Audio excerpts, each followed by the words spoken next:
Gold, trusted gold buyers. మీరు తాకట్టు పెట్టిన బంగారాన్ని విడిపించి ఈ రోజు ఉన్న మార్కెట్ ధరకు కొనబడను. Welcome to Crime Diaries. ఈ వారం మన గెస్ట్ నక్సలిజం, ఫ్యాక్షనిజం, రౌడీజం ఈ మూడు ఛాలెంజ్ను ఫేస్ చేసిన సీనియర్ ఐపీఎస్ ఆఫీసర్. పేరు M Srinivasulu garu, additional commissioner crimes, Hyderabad city. Srinivasulu garu డిపార్ట్మెంట్కి వచ్చినప్పుడు ఒకవైపు నక్సలిజం, తర్వాత ఆయన మరో ప్లేస్లో పనిచేసినప్పుడు ఫ్యాక్షనిజం, రౌడీజం అనేది కామన్గా ఉండేది. ఇప్పుడు ఆయన పనిచేసిన పొజిషన్లో సైబర్ క్రైమ్, అంటే ట్రెడిషనల్ క్రైమ్ తర్వాత వైట్ కాలర్ అఫెన్స్, తర్వాత సైబర్ క్రైమ్. ఆయన చూసిన నక్సలిజం, ఫ్యాక్షనిజం, రౌడీజంతో పాటు ఈ సైబర్ క్రైమ్లో ఏం చేయాలి, ఎలా చేయాలి, అంటే బాధితులు పక్షాన వల్ల ఉండాలి, అసలు బాధితులు సైబర్ క్రైమ్ పట్ల అవగాహన ఎలా కల్పించాలనే విషయంపై శ్రీనివాస్ గారు అంటే తెలుసు. శ్రీనివాస్ గారు నమస్తే అండి. నమస్తే అండి. ఒకప్పుడు ట్రెడిషనల్ క్రైమ్లో చూశారు మీరు. రాగానే పోలీసు అనగానే కాకి చొక్కా వేసుకోవడం, బుల్లెట్ వేసుకోవడం, లాఠీ పట్టుకుని తిరగడం ఉంది. క్రిమినల్స్ ఎవరైనా ఐడెంటిఫై అయ్యేవారు, పట్టుకొచ్చేవారు, ఇంట్రాక్షన్ చేసేవారు, రికవర్ అయ్యేది. కానీ ఇప్పుడు క్రిమినల్ కనిపించడు.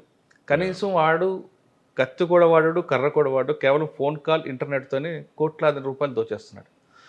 కేసులు అవుతున్నాయి, మీ పట్టుకురావడం కొంచెం ట్రబుల్ అని తీసుకొస్తున్నారు, కొంతవరకు రికవర్ చేస్తున్నారు. అసలు పోలీస్ వైపు కాకుండా ప్రజలు ఏం చేయాలి? ప్రజలు కూడా వాళ్ళ బాధ్యత కూడా ఉంది కాబట్టి సైబర్ క్రిమినల్స్, సైబర్ ఇచ్చిన వాళ్ళ ఎరలో పడకుండా ఉంటే పబ్లిక్ ఏం చేయాలి అనే విషయం ఒకసారి చెప్పండి. మీరు అన్నట్టు రైట్. యాక్చువల్లీ ట్రెడిషనల్ క్రైమ్ వచ్చింది, దాని తర్వాత ఫ్యాక్షన్ వచ్చింది, నక్సలిజం సైమల్టేనియస్గా ఉంది, దాని గ్రాడ్యువల్గా ఎకనామిక్ అఫెన్సెస్ వచ్చాయి. ఎకనామిక్ అఫెన్సెస్ వచ్చి ఆ ఇన్వెస్టిగేషన్ తర్వాత కొత్తగా ఈ ఇంటర్నెట్ విప్లవం వచ్చిన తర్వాత సైబర్ స్పేస్లో అందరం సైబర్ స్పేస్లో ఉన్నాం. ఇప్పుడు ప్రతి ఒక్కరు ఫోన్ వాడుతున్నాం, ప్రతి ఒక్కరు స్మార్ట్ ఫోన్ వాడుతున్నాం, వీఆర్ వైఫై వాడుతున్నాము, తర్వాత ఇంటర్నెట్ వాడుతున్నాం. దీంట్లో భాగంగా క్రైమ్ కూడా ఆ లెవెల్కి వెళ్ళిపోయింది. So that is called cyber crime. Cyber స్పేస్లో జరిగేది cyber crime. Cyber crime is the accused and fraudster and the perpetrator will be totally invisible and మీ టోటల్గా ఏదైతే మనీ కానీ, తర్వాత మీ యొక్క డేటా కానీ, దాని తర్వాత మీ యొక్క ఇమేజ్ కానీ, మీ యొక్క ప్రొఫెషన్ కానీ, మీ యొక్క సీక్రెట్స్ కానీ టోటల్గా రిమోట్లో తీసుకోబడతాయి. దాంట్లో భాగంగా రీసెంట్గా చాలామంది వేలు కాదు, లక్షలు కాదు, కోట్లు పోగొట్టుకుంటున్నారు. లైక్ ఫర్ ఎగ్జాంపుల్ ఓటీపీ వచ్చిందంటారు. ఓటీపీ వచ్చిందని రాగానే అరే ఏదో బ్యాంక్ నుంచి వచ్చి ఓటీపీ వచ్చింది కదా అని చెప్పేసి ఆ ఓటీపీ చెప్పండి, మేము బ్యాంక్ నుంచి మాట్లాడుతున్నాం అని చెప్తారు. ఇమ్మీడియట్గా సడన్గా హైబర్ పడిపోయి ఓటీపీ చెప్పేస్తున్నారు. ఒక్కసారి ఓటీపీ చెప్పగానే వెళ్ళిపోతున్నారు. తర్వాత రీసెంట్గా ఎన్నో ఇన్స్టాగ్రామ్, సోషల్ మీడియా గ్రూప్స్లలో ఫామ్ అయిపోయి మీరు ఇన్వెస్ట్మెంట్ అడ్వైజ్ ఇస్తాము చూడండి, ఆల్రెడీ మా యొక్క సైట్ ఉంది, ఆ సైట్లో చాలామంది జాయిన్ అయ్యారు. ఆ జాయిన్ అయిన తర్వాత లక్షకి 10 లక్షలు సంపాదించారు, వాళ్ళ యొక్క డాష్బోర్డ్ చూడండి, నా డాష్బోర్డ్ చూడండి, నేను ఒరిజినల్గా చూపిస్తున్నానని చెప్పి అది ఎంతవరకు అథెంటికేట్ డాష్బోర్డు అది చూసేసి చాలామంది జాయిన్ అయిపోతున్నారు. ఒకరు కాదు, వందలు కాదు, వేల మంది జాయిన్ అయిపోయి ఒక్కొక్కరు లక్షలలో పెడుతున్నారు, కోట్లలో పెడుతున్నారు.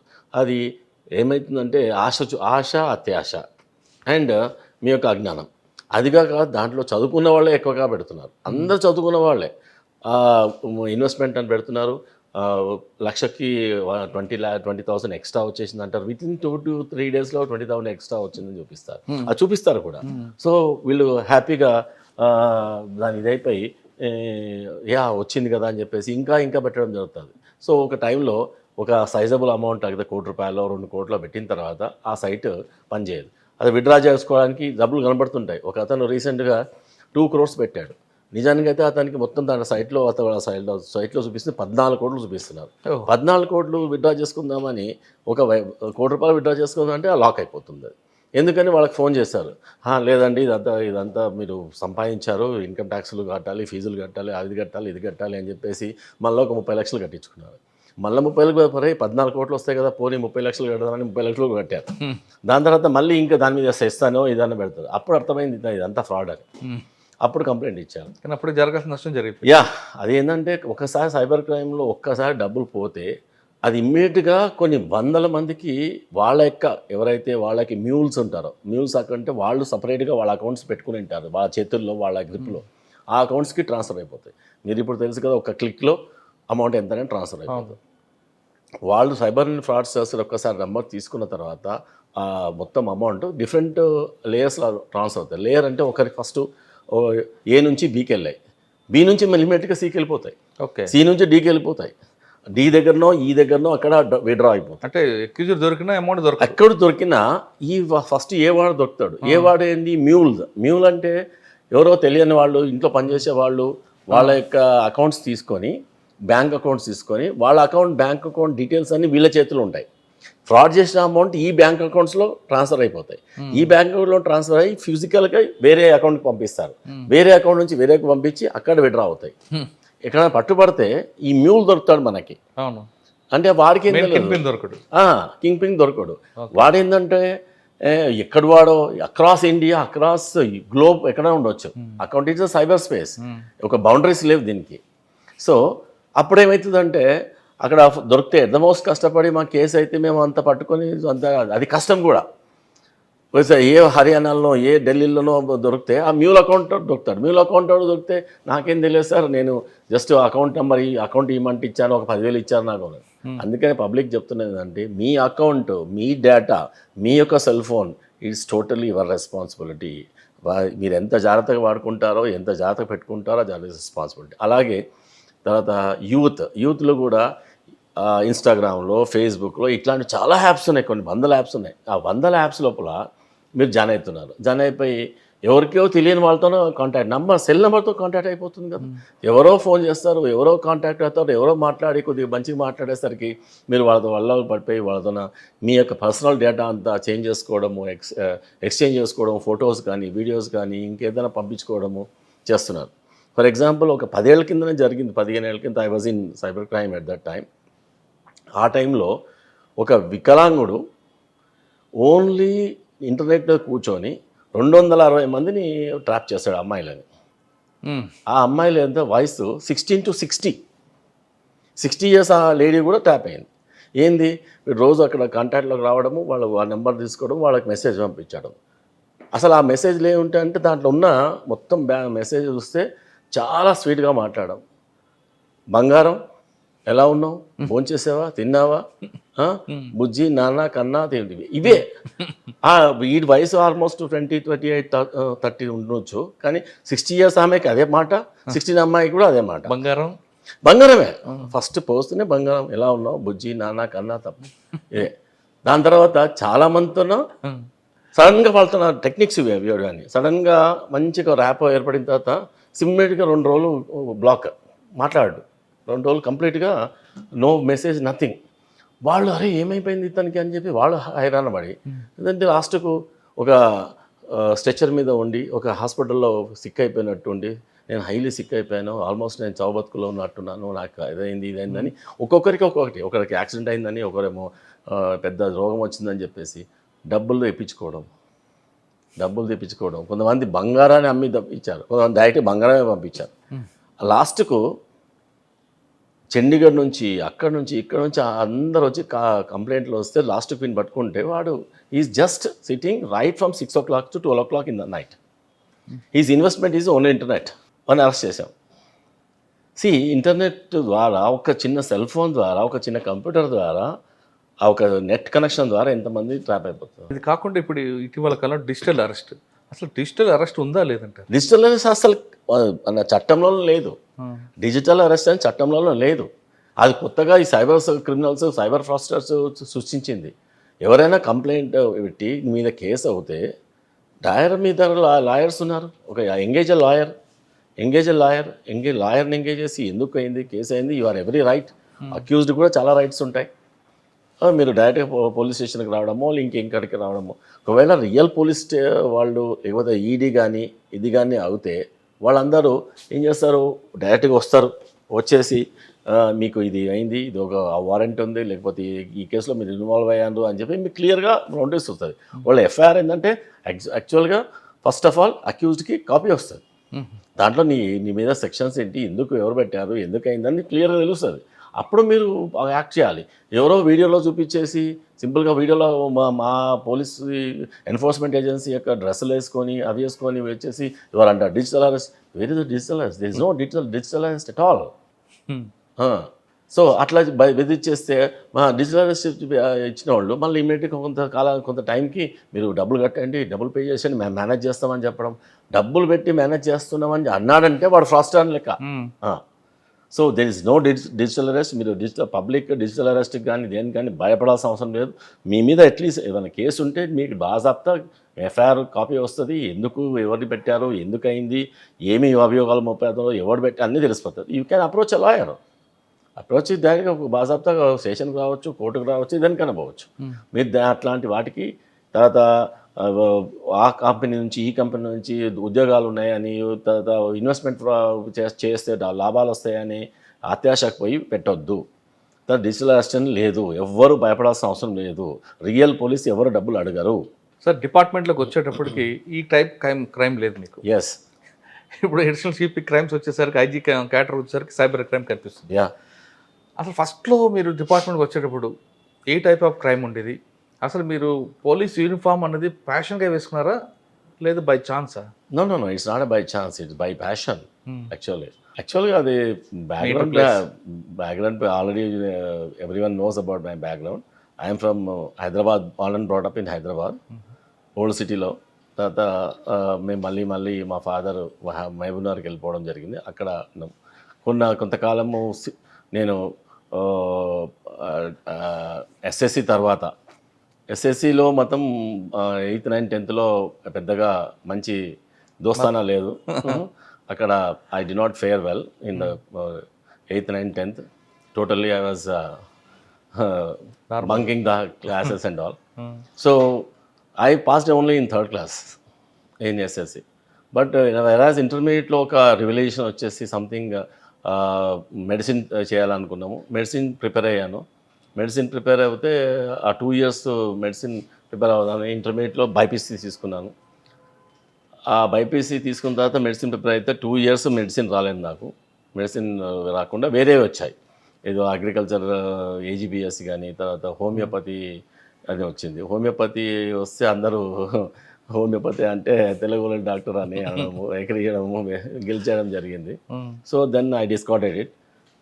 తర్వాత ఏజీబీఎస్సి అట్లీస్ట్ దాంట్లో జాయిన్ అవుదామని అప్పుడు కౌన్సిలింగ్ ఉంటుంది. కౌన్సిలింగ్ కోసం నేను ఇక్కడ రాజనగర్ వచ్చాను. వస్తూనే అక్కడ కొద్దిగా ఆ టైంలో బాగా ర్యాగింగ్ అవి సీనియర్స్ చేసేవాళ్ళు. ర్యాగింగ్ లాగా జరిగితే అక్కడ ఒక స్కఫుల్ అయింది. అది కూడా ఏదో అయింది అని చెప్పి వాళ్ళు నాకు గల్లబట్టడానికి వచ్చారు. వాళ్ళని నేను కొద్దిగా సీరియస్గా తీసుకోవడం జరిగింది. తర్వాత ఫీజు కట్టకుండానే బ్యాక్ వచ్చేసాను. సో అలా ఏజీబీఎస్సీ పోయింది, హోమియోపతి జాయిన్ అవ్వలేదు, ఎంబీబీఎస్ రాలేదు.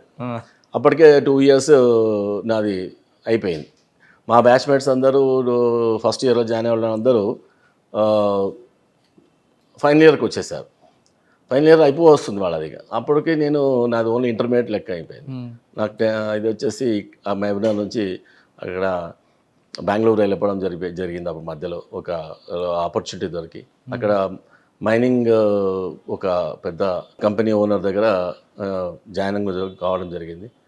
కొంతకాలం తర్వాత అతను వేరే దగ్గరికి వెళ్ళిపోయి ఆ మైనింగ్ అంతా నాకే అప్పగించాడు. అది మ్యాంగనీస్ మైన్ చేసి కొన్ని రోజులు ఆ మ్యాంగనీస్ మైన్ నేను రన్ చేశాను. అదంతా అప్పుడు బాగానే ఉండింది. కానీ అక్కడ ఒక చిన్న ఇన్సిడెంట్ జరగడము, పోలీస్తో ఇంటరాక్ట్ కావడము అలా జరిగింది. దాని తర్వాత కర్ణాటక పోలీసులు మీకు ప్రభావం ఉంది? యస్, కర్ణాటక పోలీస్తో ఇక్కడ తుమ్కూరు ఏరియాలో, అక్కడ తుమ్కూరు బెంగళూరు టౌన్ దగ్గర, బెంగళూరుకి 80 kilometers అక్కడ. అప్పుడు అంతా మొత్తం ఆ కంపెనీ మొత్తం నేనే రన్ చేసేవాడిని. ఒక చిన్న ఇన్సిడెంట్ అయితే మొత్తం మేనేజ్మెంట్ని కూడా పిలవండి అని చెప్పేసి వాళ్ళు నన్ను కూడా పిలిచారు. పిలిచిన తర్వాత వాళ్ళు నాకు అపాయింట్మెంట్ ఇవ్వాలి. యాక్చువల్గా బయట కూర్చొని వెయిట్ చేస్తూ ఉన్నాను. వాళ్ళు మా అపాయింట్మెంట్ ఇవ్వకుంటే ఇత్తిఫాక్ ఏంటంటే మాకు కన్నడ వస్తుంది. కన్నడ రావడం వల్ల, మాట్లాడడం వల్ల అతను అరే మనవాడే అని చెప్పేసి పిలిపించారు. అప్పుడు బాగా ట్రీట్ చేశారు. అప్పుడు అర్థమైంది ఏంటంటే దీంట్లో అయితే పోలీస్ ఆఫీసర్ కావాలి అని చెప్పేసి. సో బిజినెస్ అంతా వదిలేసేసి మళ్ళీ హైదరాబాద్కి వచ్చేసి అక్కడ అంతా అబాండన్ చేసి వదిలేసి హైదరాబాద్కి వచ్చి ప్రిపేర్ కావడం మొదలెట్టాం. ప్రిపేర్ అవుతూ 2 times సివిల్స్కి ఇంటర్వ్యూకి వెళ్ళాను. ఫస్ట్ టైమే ప్రిలిమ్స్ క్లియర్ చేసాము, మెయిన్స్ రాసాము. బట్ ఆ ఆప్షనల్ సరిగ్గా తీసుకోలేవు. ఒక 1 of the optionals, 2 optionalsలో ఆంథ్రోపాలజీ నాది. ఇంకో ఆప్షనల్ తీసుకోవడంలో తప్పు చేశాను కాబట్టి అది ఫస్ట్ ఇంటర్వ్యూ రాలేదు. సెకండ్ టైం ఇంటర్వ్యూ వచ్చింది, బట్ ఆప్షనల్ చేంజ్ చేశాను. అప్పుడు ఆంథ్రోపాలజీ విత్ జోగ్రఫీ. అప్పుడు ఇంటర్వ్యూ వచ్చింది. ఆ ఇంటర్వ్యూ వచ్చిన తర్వాత కానీ మళ్ళీ ఇంటర్వ్యూ వెళ్ళినప్పుడు ఇంటర్వ్యూలో టోటల్గా మనకు బోర్డు అది north India south India boards కొన్ని ఉంటాయి అప్పుడు ఆ టైంలో కొద్దిగా లక్ ఫేవర్ చేయాలి దాంట్లో కూడా. సో అప్పుడు నార్త్ ఇండియా బోర్డు వచ్చి రాలేదు. Out of 300 I got only 120 వచ్చినప్పుడు నాకు ఏది రాలేదు. బట్ ఎట్ దట్ టైమ్ ఆ ఇయర్లో I was a topper in anthropology entire ఆ సబ్జెక్ట్లో మాత్రమే. I was topper, all India topper. But ఇంటర్వ్యూలో బాగా తక్కువ వేసారు, 120 వేసారు అవుట్ ఆఫ్ 300, రాలేదు. నెక్స్ట్ టైం మళ్ళీ ప్రిపేర్ అయితే మళ్ళీ వేరే బోర్డు వచ్చింది. అది అక్కడ కూడా బోర్డులో బాగా మళ్ళీ తక్కువ వచ్చాయి. ఆ టైం కూడా రాలేదు. ఈ 2 సార్లు రాకపోయేసరికి ఇంక ఏం చేద్దాం అని చెప్పేసి అప్పటికే కంపెనీ అమ్మేసిన డబ్బులు అవన్నీ కూడా హారతి కర్పూరం అయిపోయాయి మొత్తం. అలాగే ఆ టైంలో అక్కడ కంపెనీలో వచ్చిన మైనింగ్ కంపెనీ అమ్మి వచ్చిన డబ్బులన్నీ స్టాక్ మార్కెట్లో పెట్టాను నేను. ఎందుకంటే అది అవసరం లేదు, జస్ట్ అక్కడ పెట్టేస్తే మొత్తం బాగుంటుంది, అది చూసుకోవచ్చు అని. కానీ అప్పుడు ఒక స్కామ్ జరిగింది. అప్పుడు నేను ఒకటే స్టాక్లో ఆల్మోస్ట్ దగ్గర చాలా డబ్బు పెట్టాను మొత్తం.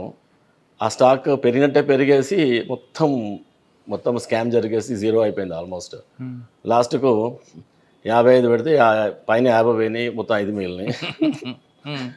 అవి మళ్ళీ వాడుకోవడం, ఇది స్టడీస్ కోసం వాడుకోవడం జరిగింది. దాని తర్వాత గ్రాడ్యువల్గా అప్పుడు ఇక 98 వచ్చేసింది. అప్పుడు Y2K ప్రాబ్లం వచ్చింది కంప్యూటర్స్లో. ఇది ఇక రావట్లేదు, 2 టైమ్స్ అయిపోయింది అని చెప్పేసి 3 టైమ్స్ అయిపోయింది. అప్పటికి ఫస్ట్ టైం వేస్ట్ అయిపోయింది, 2 టైమ్స్ ఇంటర్వ్యూలు పోయినాయి. అని అప్పుడు ఏదో కంప్యూటర్ సైన్స్ నేర్చుకొని యూఎస్ వెళ్ళిపోదామని చెప్పేసి ఆల్మోస్ట్ వీసా రెడీ అయిపోయి ప్లేన్ ఎక్కే టైంకి మళ్ళీ గ్రూప్ 1 పడింది. గ్రూప్ 1 పడి అప్పుడు ఇది కూడా ఏదో సేమ్ సిలబస్ లాగా ఉంటుంది కదా అని రాస్తే పోలని చెప్పేసి అడ్వైజ్ చేయడం వల్ల రాయడం జరిగిన తర్వాత అది చాలా కేక్ వాక్ అయిపోయింది. మాకు 20 days ప్రిపేర్ అయ్యడం వల్ల మొత్తం వచ్చేసింది. అప్పుడు I was selected as a deputy superintendent of police.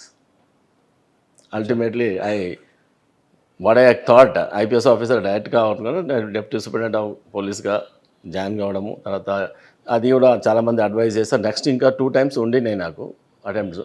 But స్టేట్లోనే ఉండొచ్చు కదా, ఇక్కడ కూడా ఐపీఎస్ కన్ఫర్మ్ అవుతుంది, స్టేట్లోనే ఉండొచ్చు హ్యాపీగా. మళ్ళీ రేపొద్దున ఐపీఎస్ వచ్చినా కానీ నీకు ఐపీఎస్ వస్తే గ్యారంటీ ఉండకపోవచ్చు. తర్వాత వచ్చినా సేమ్ స్టేట్ రాకపోవచ్చు, ఎక్కడ నార్త్ ఈస్ట్ రావచ్చు. అప్పుడు మనకు కంప్లీట్గా మన వాళ్ళకి దూరం కావచ్చు కదా అని అంటే I thought this is a better choice అని చెప్పి I joined is a deputy superintendent. First DSP posting training అయిన తర్వాత I was posted as Dharmavaram as a sub divisional officer Dharmavaram. అక్కడ ధర్మవరం అనగానే ఫ్యాక్షన్, ఎస్, ఒకవైపు ఫ్యాక్షన్ ఉంటుంది, మరోవైపు నక్సల్స్ మూవ్మెంట్ ఉంటుంది. అప్పుడు శ్రీరామయ్య గ్రూప్ ఉంటుంది, కానీ ఫ్యాక్షన్ ఎక్కువ కనిపిస్తుంది. ఫ్యాక్షన్ ఎక్కువ ఉండింది, నక్సలిజం కూడా ఉండింది అక్కడ. ఉండేది. ట్రైనింగ్ ఇక్కడ తీసుకున్నారు? ట్రైనింగ్ ఇక్కడ అంతా పోలీస్ అప్ప తర్వాత గ్రేహౌండ్స్లో తీసుకున్న. గ్రేహౌండ్స్ అయిన తర్వాత ప్రాక్టికల్ ట్రైనింగ్ అంతా నల్గొండలో జరిగింది. నల్గొండలో మన ఇప్పుడు మాకు ఉన్న సిపి సజ్జనార్ సారే నాకు బాస్. అప్పుడు ఆయన దగ్గరనే నేను ట్రైనింగ్ కావడం జరిగింది నల్గొండలోనే. నల్గొండ టౌన్, దేవరకొండ. నల్గొండ ప్రాక్టికల్ తిన్న తర్వాత మీకు Dharmavaram post. Okay sir, Dharmavaram వెళ్ళగానే మీకు మెయిన్ ఛాలెంజ్ ఏమొచ్చిందండి? అంటే డైరెక్ట్గా ధర్మవరం వెళ్ళగానే పరిటాల రవి గారు అక్కడ ఉండేవారు. అతని యాక్టివిటీస్ అవన్నీ ఛాలెంజ్ అని చెప్పేవారు, నథింగ్ ఎల్స్. ఇంకా ఉందంటే వేరే చిన్న ఫ్యాక్షన్ గ్రూప్స్ ఉండేవి. మెయిన్గా వాళ్ళ గ్రూపు వీళ్ళ గ్రూపు పార్టీ వైజ్గా కానీ అలా ఉండింది. So that was challenge first of all. అంటే అక్కడ బాగా గుర్తుండిపోయిన సంఘటన ఉందా మీకు? చాలా ఉన్నాయి కేసెస్ కానీ. ఒక కేసు చెప్పండి. కేసు అంటే ఒక ఫ్యాక్షన్ ఘర్షణపల్లి అని ఒక విలేజ్.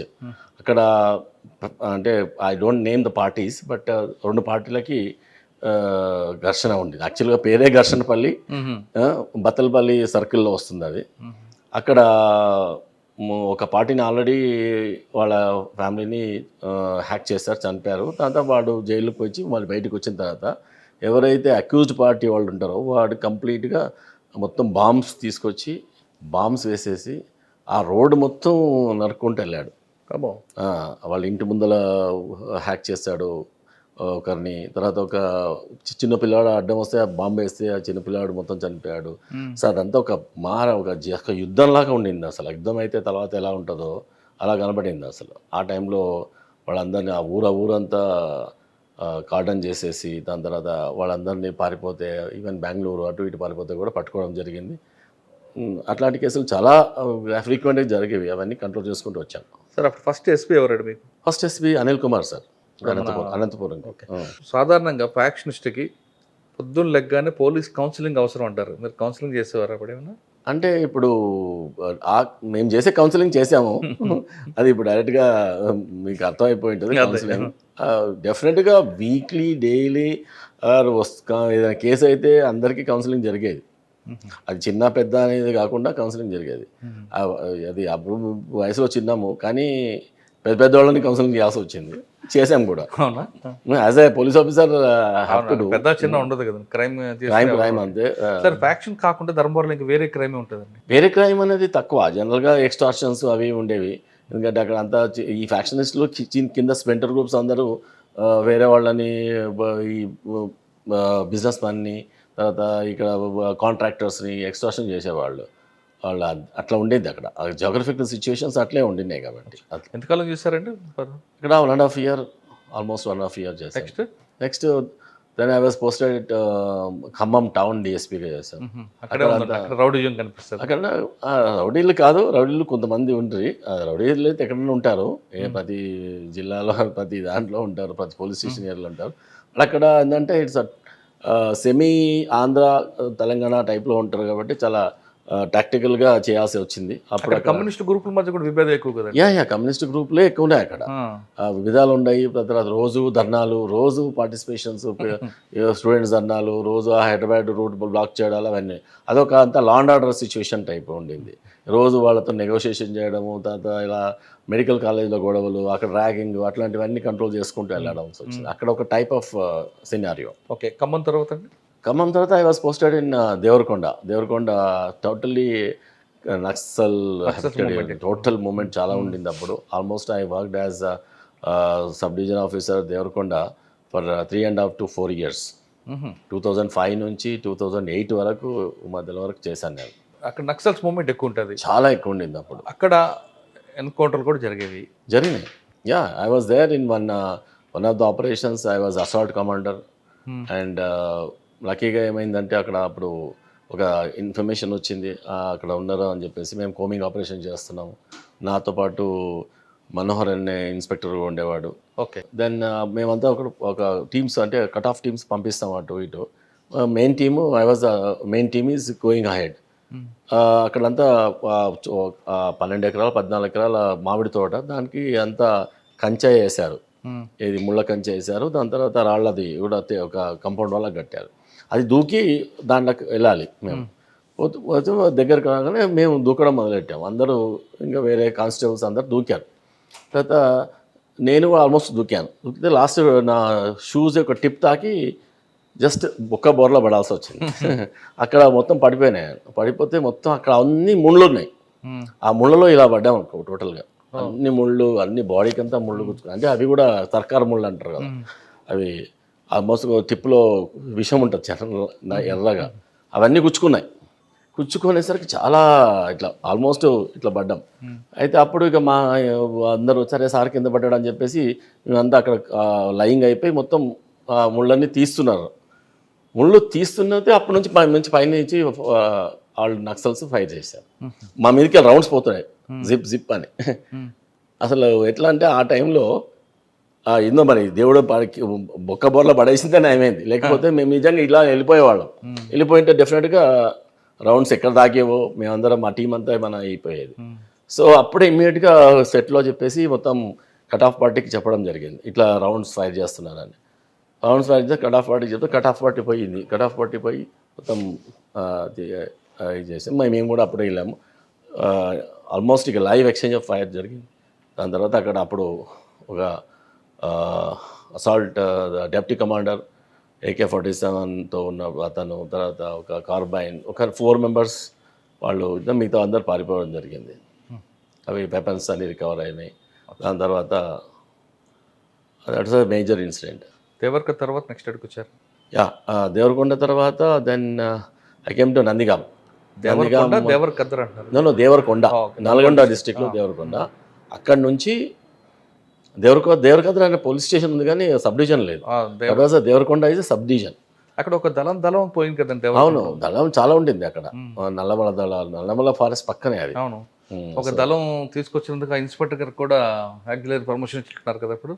యా, అక్కడ చాలా జరిగేవి ఇవన్నీ కూడా. నాంపల్లి దగ్గర ఒక దళం, నాంపల్లి దళం ఉండింది అక్కడ. ఈ నారాయణపూర్ ఏరియాలో, తర్వాత మొత్తం టోటల్ ఎంటైర్ ఆ ఏరియా బెల్ట్ అంతా అలా ఉండేది. మరి కూడా ఇవన్నీ ఇప్పుడు అప్పుడు ఎస్పీ సజ్జనగర్ ఉన్నారు అప్పుడు కూడా. లేదు, అప్పుడు ఇప్పుడు ప్రస్తుతం అనిల్ కుమార్ ప్రస్తుతం డీజీ గారు సిద్ధిరెడ్డి సార్ ఉన్నారు. దాని తర్వాత మహేష్ భాగవత్ గారు ఉన్నారు. దాని తర్వాత విజయ్ కుమార్ సార్ ఉన్నారు. ముగ్గురు ఎస్పీలు ఉన్నప్పుడు నేను ఒక్కడనే కంటిన్యూ అయినాను. ముగ్గురు ఎస్పీలు ఉన్నారు. ముగ్గురు ఎస్పీలు అదే కంటిన్యూ 3 సంవత్సరాల్లో ముగ్గురు ఎస్పీలు మారారు. బట్ ఐ వాజ్ కంటిన్యూస్లీ చూసారు మీరు. ఎస్. అక్కడ నుంచి నందిగామ కృష్ణా జిల్లా. సార్ నందిగామ వచ్చినప్పుడు మీ పేరు ఒకసారి బ్లాస్ట్ అయింది. అయోషా మీరా కేసు.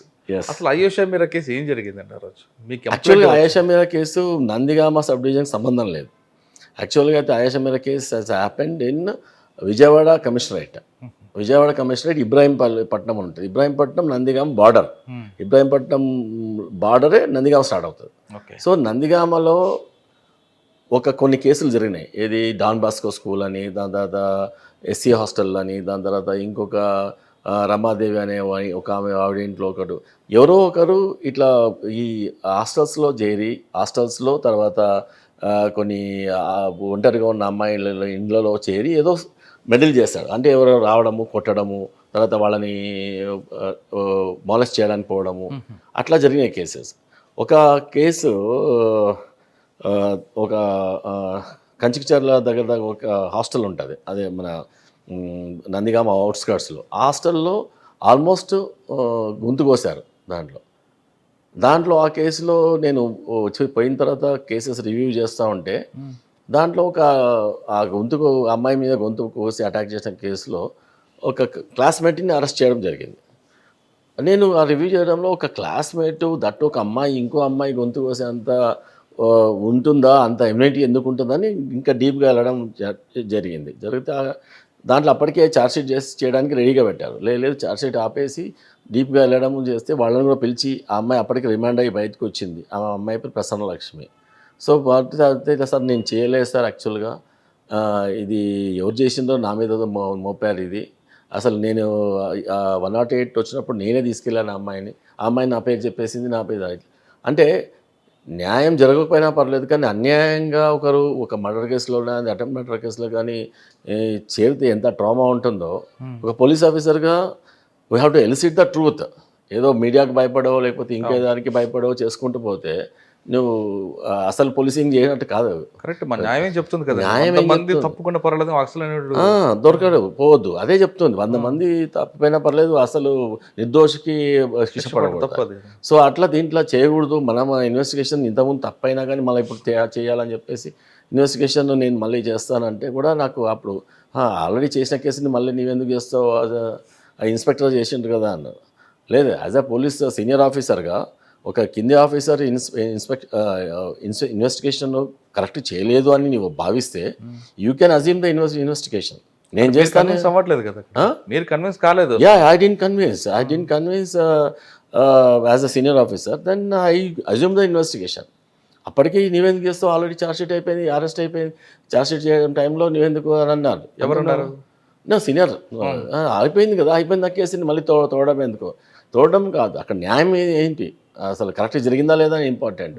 అట్లా అనుకుంటా పోతే అన్ని కప్పిపుచ్చుకుంటూ వెళ్ళిపోవచ్చు, అట్లా కాదు. సో దాన్ని మళ్ళీ నేను తీసుకొని నేను దీన్ని పర్ఫెక్ట్గా చేస్తా అని నేను ఇన్వెస్టిగేషన్ చేయడం తీసుకున్నాను. As a senior officer I can assume the investigation it is in the law, in the CRPC. So then I started investigating. దాంట్లో అప్పుడంతా చేసినాము. తర్వాత నాకేం క్లూ దొరకలేదు, అయినా కానీ నాకేపోయి పోతే అనిపిస్తే వీళ్ళు చేయలేదు. సంబడి ఈ ప్యాటర్న్ అంతా చూస్తే ఒక ప్యాటర్న్ కనబడుతుంది. సేమ్ అమ్మాయిల దాంట్లో దూరడము, అటాక్ చేయడము, లేకపోతే ఇది చేయడం. అలా చూస్తూ ఒకసారి నేను అక్కడ కూడా ఒక కేసు జరిగిందంట, కానీ అక్కడ వెళ్ళడం జరిగింది. పర్మిషన్ అప్పుడు శివానంద్ సార్ ఉన్నారు అక్కడ.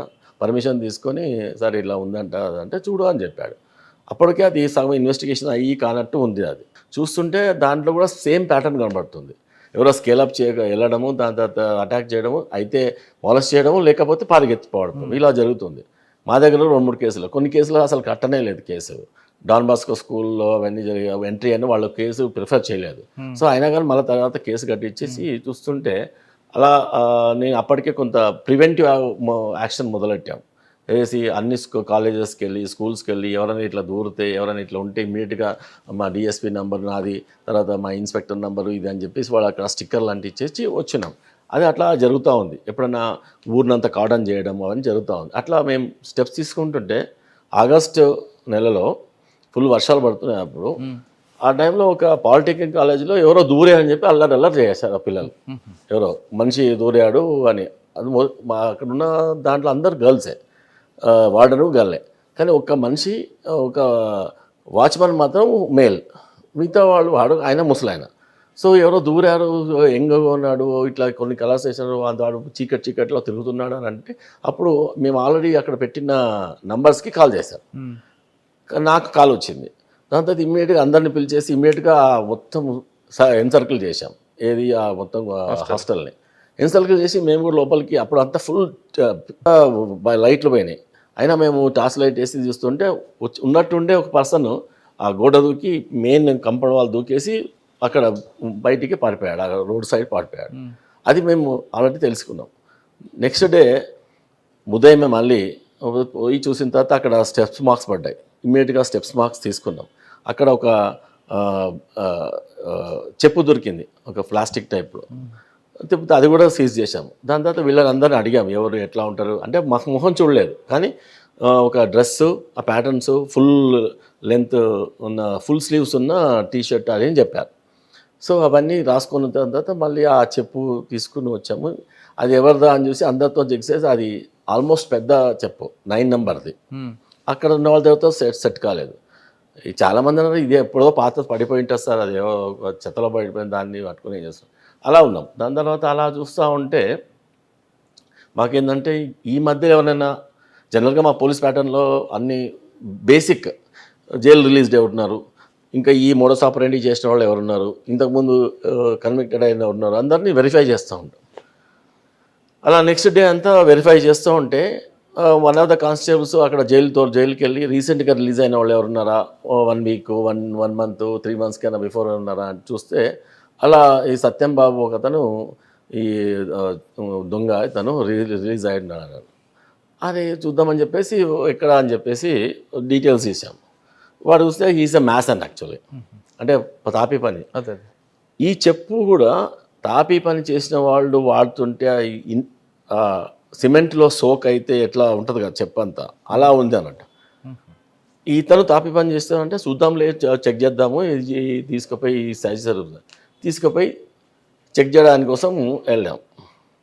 అయితే అప్పుడు అర్ధరాత్రి అవుతుంది, అయినా అని అతను పడుకుని ఉన్నాడు.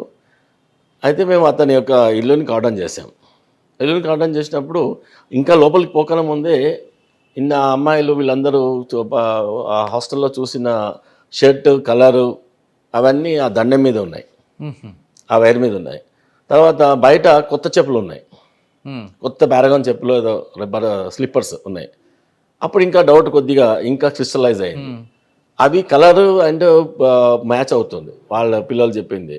సో లోపల ఉన్నారని చూస్తే అతను ఒక పర్సన్ ఉన్నాడు, ఒక మదర్ ఉంది. తర్వాత వాడిని తలుపు కొట్టేసి మీరు ఇంట్రాగేషన్కి రావాలని చెప్పేసి మా బాజాబ్తా తీసుకొచ్చా. వాడు అప్పటికే చెమటలు పట్టేస్తున్నాయి. అయితే ఇంకా దాన్ని బట్టి కొద్దిగా మాకు హింట్స్ వస్తూనే ఉన్నాయి. అయితే ఇక తీసుకొచ్చాము. అప్పటికే 3-3:30 అవుతుంది. తర్వాత ఇలా పోలీస్ స్టేషన్లో ఇంట్రాగేట్ చేస్తే ఇది ఈజీగా బ్రేక్ కారు అని చెప్పేసి ఆ వెహికల్లోనే మాట్లాడుతూ ఉన్నాం. మాట్లాడుతుంటే దాని తర్వాత ఒక ప్రత్యేకమైన ప్లేస్లో కూర్చొని కూల్గా అతన్ని మంచిగా టెన్షన్ నుంచి అవుట్ ఆఫ్ టెన్షన్ చేసి అలా మాట్లాడడం జరగడం మాట్లాడుతుంటే ఒక గంట సేపు తర్వాత కూల్ డౌన్ అయ్యాడు. అంతే చెప్పు ఎట్లా జరిగిందంట అట్లా జరిగిందంట ఏందంట నీవేదంట అంటే నేను ఫస్ట్ అయితే ఒప్పుకోలేదు, ఏం కాలేదు, అట్లా ఏంది ఎందుకు పోయినావు నువ్వు అంటే అసలు నేను పోలేదు అని చెప్పాడు. అదే కాకుండా అతనికి చేతులకు అన్నిటికీ ఇట్లా కోసుకుపోయి ఉన్నాయి. ఆ గోడ దూకేటప్పుడు ఆ గోడ మీద సీసాలు గాజు పెంకులు పెడతారు. అది ఎక్కేటప్పుడు ఇవన్నీ కోసుకుపోయినాయి. వాడిగా ఏంది చేతులు కోసుకుపోయినాయి అంటే లేదు సార్ నేను మేస్త్రి పని చేసి పొక్కలు వచ్చినాయి బాగా సిమెంట్ వర్క్ చేయడం వల్ల. సిమెంట్ వర్క్ చేస్తే అది ఇట్లా బొబ్బల్లాగా వస్తాయి, అవును, ఇట్లా షార్ప్గా కోసుకుపో, అవి కూడా నిన్నమ్మన కోసుకుపోయినట్టు ఉన్నాయి. సో అబద్ధం చెప్తున్నానని ఇంకా క్రిస్టల్ అవుతుంది. దాని తర్వాత మా వన్ ఆఫ్ ద కానిస్టేబుల్స్ మాట్లాడమని చెప్తే అతను ఇంకా కొద్దిగా కాన్ఫిడెన్స్లో తీసుకొని ప్రశ్నలు వేయడము చేయడం చూస్తుంటే గ్రాడ్యువల్గా అతను రివీల్ చేయడం మొదలెట్టాడు. నేను ఇలా చేశాను అలా చేశాను అట్లా ఇదైంది. సడన్గా దాంట్లో భాగంగానే మా కేసులలో ఒక్కొక్కటి బయటపడ్డారు. అది ఇంతకుముందు అట్లా స్కూల్కి ఆ కేసు, దాని తర్వాత ఒక లేడీని చంపారు, లేడీని వాచ్మెన్ని, ఒక ఎస్సీ హాస్టల్ సంథింగ్, అది కూడా మా దగ్గర అన్డిటెక్టెడ్ ఉండింది. అది దాని తర్వాత ఎట్లా చంపాడు అనేది తర్వాత అది దాని తర్వాత గ్రాడ్యువల్గా చెప్తూ ఇబ్రాహీంపట్నంలో కూడా నేను అట్లా చేశానని చెప్పి, అంటే మేము ఇక అతను ఒక చేసిన వాటివి ఎంత క్లియర్గా చెప్తున్నాడు అంటే ఒక్కొక్క కేసు మాకు టోటల్గా మ్యాచ్ అవుతూ వచ్చింది. Then he doesn't know that we're recording everything, మేము వీడియో రికార్డింగ్ చేస్తున్నాం. సో దాంట్లో భాగంగా ఇతను ఆయిషా కేసుని ఎలా స్కేలప్ ఎలా చేశాడు, ఏ టైంకి ఎట్లా పోయాడు, ఎక్కడ నిలబడ్డాడు, ఎలా పైకి వెళ్ళాడు, రోకల్ బండ ఎట్లా తీసుకొచ్చాడు, ఎట్లా కొట్టాడు, ఎట్లా డ్రాగ్ చేస్తాడు బాడీని, అన్నీ క్లియర్గా చెప్పడం మొదలెట్టు. Then we got it recorded. మా 6 వరకు అయింది. అంత టోటల్గా is a person who did అని మనం కన్ఫర్మేషన్ అయితే మా ఎస్పీ గారికి చెప్పడం జరిగింది, అక్కడ నుంచి డీజీ గారికి చెప్పడం జరిగింది. దాని తర్వాత అప్పుడు ఇమ్మీడియట్గా ఒక సిఐడి టీం రావడం జరిగింది. సిఐడి నుంచి ఒక అడిషనల్ డీజీ ర్యాంక్లో వచ్చారు, ఎందుకంటే సెన్సేషనల్ కేసు అయింది. ఇది ఇతను దొరికాడు, ఇతను కరెక్ట్ అవుతున్నాను అంటే దాంట్లో మెటీరియల్ ఎవిడెన్స్ ఏదో ఉందో ఇది ఇక్కడ కలెక్ట్ చేయాల్సిన అవసరం ఉంటుంది. సో అప్పుడు ఒక టీం అడిషనల్ డీజీ ర్యాంక్లో ఒక ఎస్పీ, ఒక అడిషనల్ డీజీ గారు, ఒక డిఎస్పీ, ఒక టీం 6 మంది టీము రావడం జరిగింది. వచ్చిన తర్వాత మళ్ళా నాకు వచ్చారు ఏం శ్రీనివాస్ ఇది కరెక్ట్ అంటే సార్ మీరే చేయండి అంటే వాళ్ళు డైరెక్ట్గా 3 hours లోపల వాడిని ఒక్కనే కూర్చోబెట్టుకొని ఇంట్రాగేషన్, వాళ్ళ యొక్క క్వశ్చన్స్ ఏముంటాయో క్వశ్చన్స్, దానికి వాళ్ళంతా వాళ్ళకున్న డౌట్స్ని ఫస్ట్ దే డౌటెడ్ మీ, ఏదో మాయ చేసినాము, ఏదో తీసుకొచ్చి కల్పిడి ఎవరినో తెలిసి వచ్చి మళ్ళీ కన్ఫెస్ చేస్తారు, అట్లే కాదు. ఒక్క దెబ్బ కూడా వాళ్ళని కొట్టడం కానీ తర్వాత బెదిరించడం కానీ చేయలేదు. చేయకుండా సైకలాజికల్గా only cross questions, only reading questions చేయడం వల్ల మొత్తం బయటపడేది. సార్ ఆయన చూశారు కదా మీరు, యా ఆయన చూసిన తర్వాత ఇంత క్రైమ్, ఇంత నటోస్ క్రైమ్ చేస్తాడు మీకు అనిపించిందా? అసలు చూస్తే ఎవరు అనిపించదు, అతను చూస్తే అలా అనిపించరు. ఎవరైనా క్రైమ్ చేయడానికి ఎంత ఇట్లా ఉండి మొత్తం ఇక్కడ బుగ్గలు పెట్టుకొని ఇక్కడ ఉండాల్సిన అవసరం లేదు.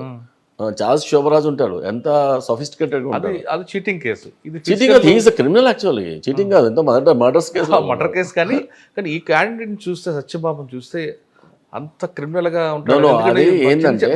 ఆయన తప్పడట్లేదు, ఎక్కువగా సెల్ ఫోన్ దొంగతనం చేశాడంటే ఓకే, కానీ మర్డర్ అటెంప్ట్లు తర్వాత అది వేరే. సెల్ ఫోన్ దొంగతనం చేసింది దాంట్లో కేసులో ఉన్నాడు, అతనికి బెయిల్ రాలేందుకు లోపండి. అసలు ఎందుకు ఈ కేసు డైరెక్ట్గా కాబడలేదు అంటే అతను ఒక 8 నెలల క్రితము ఒక దొంగతనం కేసులో జైలుకి వెళ్ళాడు. జైలుకి వెళ్ళిన తర్వాత ఎవరు ఆయనకి బెయిల్ ఇవ్వలే. బెయిల్ ఇవ్వకపోతే 6 months జైలు శిక్ష పడ్డది, అది కంటిన్యూ అయిపోయింది. అంటే రిమాండ్ పీరియడ్ ప్లస్ జైలు శిక్ష కంటిన్యూ అయిపోయింది. ఇన్వెస్టిగేషన్ అంతా బయట జరుగుతుంది. ఆల్రెడీ కేసెస్ అప్పటికే చేసేసాడు, ఎవరికి దొరకలేదు, క్లూస్ దొరకలేదు ఎవరికి.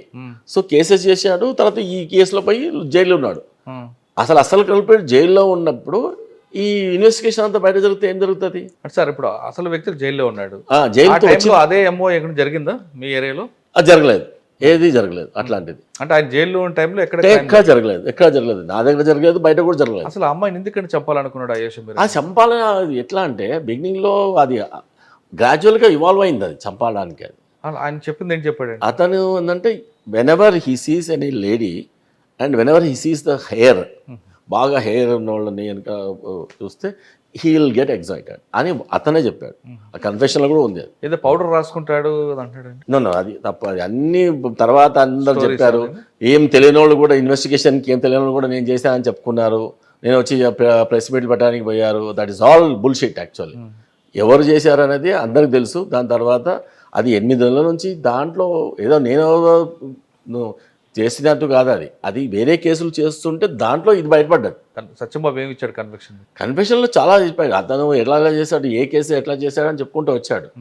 అంటే ఈ కేసు చేసేటప్పుడు అతను ఇబ్రాహీంపట్నంకి వస్తున్నప్పుడు అప్పటికే రాత్రి అయింది. అక్కడ హాస్టల్ రోడ్ మీద పక్కనే ఉంటుంది. ఎవరో అమ్మాయి చదువుకుంటూ కనబడింది కాబట్టి ఎగ్జైట్ అయ్యి ఏంది ఎవరో అమ్మాయి ఇంత రాత్రి కూడా చదువుకుంటుందని చూడడానికి వెళ్ళాడు వాడు. ఫస్ట్ కంపౌండ్ వాళ్ళు దాటి చూడడానికి వెళ్ళి కొద్దిసేపు టైం పట్టింది. చూడడానికి వెళ్ళడానికి వెళ్దామా వద్దా అనుకొని ఇవన్నీ చూసుకొని జస్ట్ చూస్తే ఏమవుతుంది అని చెప్పి వెళ్ళాడు. అతను మర్డర్ చేయాలని పోవాలి ఇంటెన్షన్ ఉండగా వెళ్ళలేదు. సో చూడడానికి కోసం వెళ్ళాడు. ఆ అమ్మాయిని చూస్తే కనబడుతుంది అరౌండ్ లేట్ నైట్. సో చూడడానికి వెళ్ళినప్పుడు అప్పటికి ఆ అమ్మాయి వీడు వెళ్ళేసరికి ఆ అమ్మాయి మళ్ళీ పోయి పడుకుంది. అట్లా పడుకున్నప్పుడు ఈడు అక్కడ లోపలికి స్కేలప్ అయిపోయి అమ్మాయి చూసినప్పుడు కిటికీ దగ్గరనే వాళ్ళ తలాగిలా పెట్టుకుని ఉన్నది అట్లా అన్ని వాళ్ళ యొక్క బెడ్స్ అన్ని. ఆ అమ్మాయిని చూసిన తర్వాత ఇంకా ఎగ్జైట్ అయ్యాడు. అండ్ అతనికి మ్యారిటల్ డిస్టర్బెన్సెస్ ఉంది ఫ్యామిలీలో.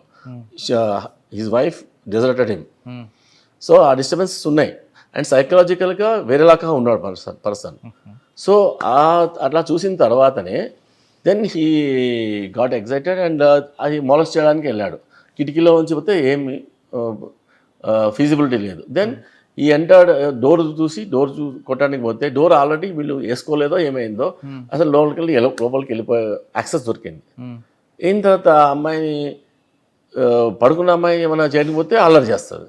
సో ఇమ్మీడియట్గా మళ్ళీ కిందికి వచ్చి ఏదైనా ఇన్స్ట్రుమెంట్ దొరుకుతుందని చూస్తే అక్కడ చిన్నది వీళ్ళు పెజల్ ఉంటుంది లోకల్ బండ చిన్నవి, అది దొరికింది. అది తీసుకొని వచ్చాడు, మీద కొట్టిన తర్వాత ఆమె క్విక్ మని కామ్ అయిపోయింది. అసలు ఏం అల్లరి చేయలేదు. అసలు అక్కడ అన్కాన్షియస్ అయింది.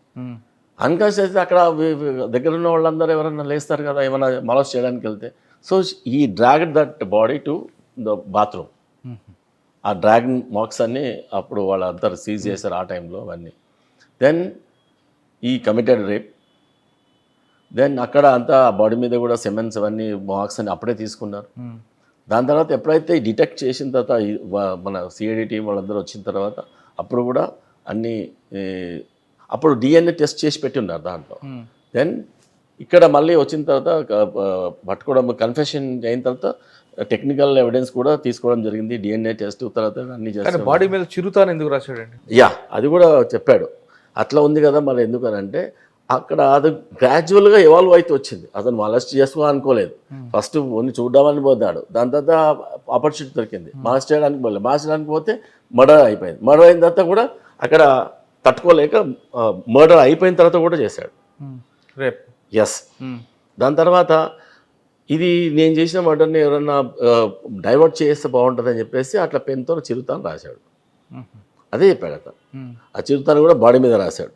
అంటే ఎవరో వీడు చాలా కడుగట్టిన నేరస్తుడు చేసింటాడు అని ఇట్లా రాస్తే. అంతకుముందు ఒక సినిమా చూశాడు, ఆ సినిమాలో ఉన్న క్యారెక్టర్ని అంతకు ఆ సినిమానే చూశాడు. ఆ సినిమా చూసే వస్తున్నాడు. అదే క్యారెక్టర్ లాగా చేయలేదు. ఆ పేరు రాశాడు. డైవర్ట్ చేయడానికి చేశాడు. డైవర్ట్ చేయడానికి క్లియర్గా వాడు చెప్పాడు. డైవర్ట్ చేయడానికే నేను రాశాను. చేసిన తర్వాత ఇంటికి వెళ్ళిపోయాడు డైరెక్ట్గా. చేసిన తర్వాత కిందికి వచ్చాడు. కిందికి వచ్చిన తర్వాత కొన్ని సినిమాలలో ఇదంతా ఎవిడెన్స్ ఉంటుంది కదా, ఏదైనా ఉంటుంది, పోలీసులు పట్టుకుంటారా అని కొద్దిగా నాలెడ్జ్ ఉంది. అయితే ఆల్రెడీ దొంగ కాబట్టి. సో వాడు అక్కడ వాటర్తో స్నానం కూడా చేశాడని చెప్పాడు. అక్కడ దగ్గరలో ఉన్న బోర్తోనో ఇక్కడ బావితోనో ఇక్కడ స్నానం చేశాడని చెప్పాడు. I don't remember no. స్నానం చేసిన తర్వాత టోటల్గా అలానే పచ్చిబిడ్డలతో వెళ్ళిపోయాడు. వెళ్ళిపోయి ఆల్మోస్ట్ మార్నింగ్ 8 గంటల వరకు అక్కడక్కడే ఉన్నాడు. మార్నింగ్ 8 గంటలకు ఒక టీ షాప్ దగ్గర స్క్రోలింగ్ వస్తుంటాయి, ఎవరో ఇక్కడ ఒక అమ్మాయిని చంపేశారు అట్లా ఇట్లా అని చెప్పేసి. అది చూసి ఇమీడియట్గా అక్కడ నుంచి మళ్ళీ నందిగామకి వెళ్ళిపోయారు. సార్, ఆ కేసుని మీరు స్టార్టింగ్ నుంచి చూసారు కాబట్టి తర్వాత అసలు సత్యబాబే కాదు అని వాళ్ళ అమ్మగారు అంటారు. కోర్టు కూడా సత్యబాబు కాదు అని కోర్టు కూడా ఫస్ట్ కోర్టు లోవర్ కోర్టు కాదు, హైకోర్టు కాదన్నది. తర్వాత దాని మీద సిబిఐ ఎంక్వైరీ కూడా అయింది. అవును. మొత్తం ఎపిసోడ్లో ఆ సత్యబాబు చేశాడా లేదు ఇంకెవరైనా ఇది వెనక ఉండి చేయించారు? ఎవ్వరూ లేరండి. అదంతా టోటల్గా డైవర్ట్ చేసి ఎవరో వెనక ఉన్నారు. ఇంకా అప్పుడు మినిస్టర్ గారి పేరు చెప్పారు, అమ్మమ్మ అసలు వెనక లేరు, ముందర లేరు, ఎవరు లేరు. ఆయన ఎంతసేపు ఆవిడ మాత్రం కోనేరు సతీష్ అని అంటారు కదా. Where is evidence? ఇక్కడ ఇన్ని ఎవిడెన్స్లు పెట్టుకొని హాస్టల్ పక్కన ఒక డాబా ఉంటుంది, డాబాలో రాత్రి అంతా తాగారు, వాళ్ళందరూ చేశారు. అది ఎక్కడా ప్రూవ్ కాలేదు. నేను ఎంతవరకు నా కన్ఫెషన్ వరకే నేను చేసి వాళ్ళు నెక్స్ట్ అంతా వాళ్ళకి తీసుకున్నారు. అంటే కేసు అంతా వాళ్ళది. మా దగ్గర కన్ఫెషన్స్ ఏమున్నాయి, మా దగ్గర ఇంతవరకు ఇప్పుడు మేము ఒక కేసు డిటెక్ట్ చేస్తూ ఉంటే మా దగ్గర కేసు తీసుకుంటే నేను అది కూడా చేయడం జరిగిందని చెప్తే దాని యొక్క కన్ఫెషన్ కూడా రాసిస్తాం. సో ఆ కన్ఫెషన్లో భాగంగా మాకు డిటెక్ట్ అయింది అది ఆ కేసు. సో దాని తర్వాత వాళ్ళు ఇన్వెస్టిగేషన్ చేస్తారు. అంటే మీరైతే ఖచ్చితంగా సత్యబాబు నమ్ముతారు? అబ్సల్యూట్లీ, దాంట్లో డౌటే లేదు. ఆల్రెడీ ఆ ఫస్ట్ మళ్ళా ఇది ట్రయల్లో జరిగింది కదా. ట్రయల్ జరిగినప్పుడు 3 గంటలు నన్ను క్రాస్ క్వశ్చన్స్ వేశారు. 3 గంటలు క్రాస్ క్వశ్చన్ చేయడం జరిగింది. దట్టు పెద్ద స్టాల్వర్ట్ డిఫెన్స్ లాయర్స్ వచ్చారు అక్కడ. అది జరిగినప్పుడు అక్కడ ఒక లేడీ జడ్జి గారు 10 years కన్విక్షన్ ఇచ్చారు.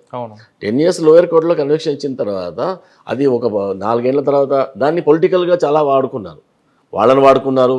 ప్రతిసారి తీసుకొచ్చి స్టేజ్ మీద పెట్టి వాళ్ళు కాదు అని చెప్పి, అసలు వాళ్ళు కాదు. ఇన్వెస్టిగేషన్ అంతా ఒక రకంగా, టెక్నికల్ ఎవిడెన్స్ అంతా ఒక రకంగా చూపిస్తుంటే నోటి మాటకి కాదు వాళ్ళు కాదు సో అండ్ సో అని చెప్పడం. హైకోర్టులో వచ్చిన జడ్జిమెంట్ అనేది రేపు కాదు, సత్యబాబు కాదు అంటున్నారు. అదే టెక్నికల్ కాదన్నప్పుడు వేరే వాళ్ళు ఎవరు మరి?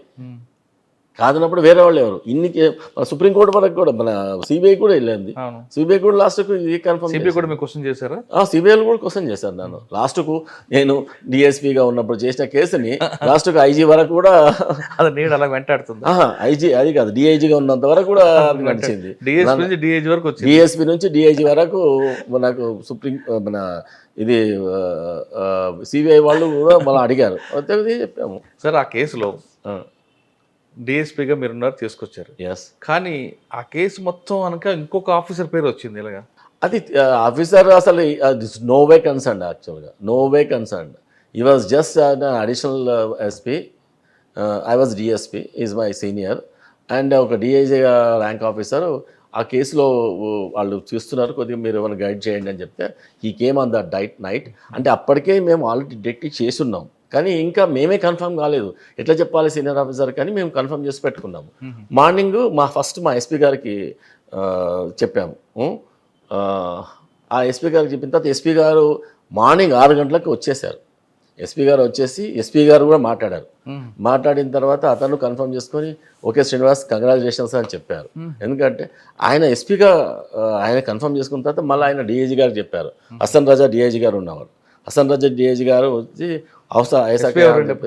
ఎస్పీ రామకృష్ణయ్య గారు,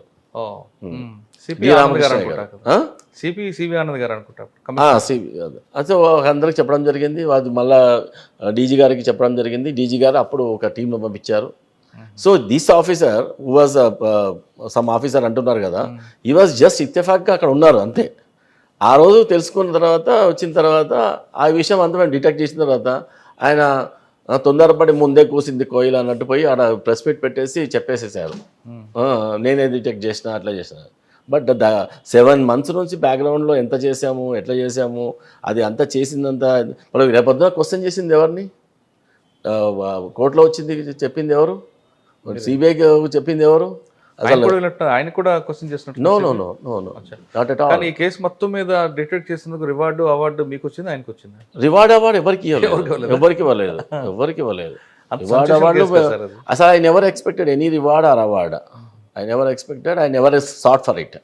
వస్తుంది మనం రికగ్నైజ్ చేస్తారు, లేకపోతే లేదు అంతే. సార్ నందిగామ సంచలన కేసు, శ్రీనివాస్ గారి పేరు మారుమోగింది.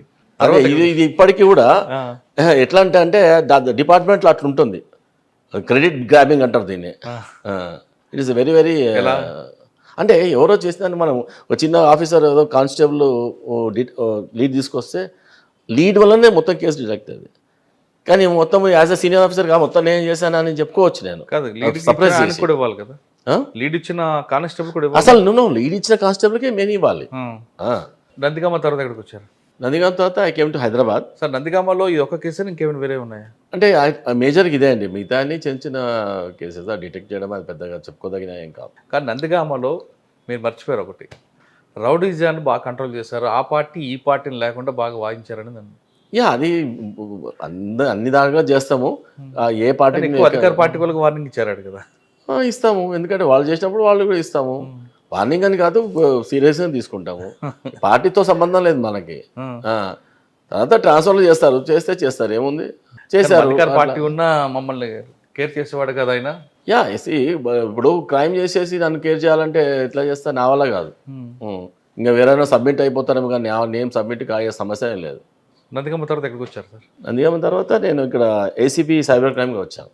ఏసీపీ సైబర్ ఇక్కడ సిసిఎస్లోకి వచ్చాను. సిసిఎస్కి వచ్చిన ఏసీపీ సైబర్ క్రైమ్లో అప్పుడు సైబర్ క్రైమే కాకుండా ఎకనామిక్ అఫెన్సెస్ కూడా చేశాను. 4-5 టీమ్స్ని లీడ్ చేశాను.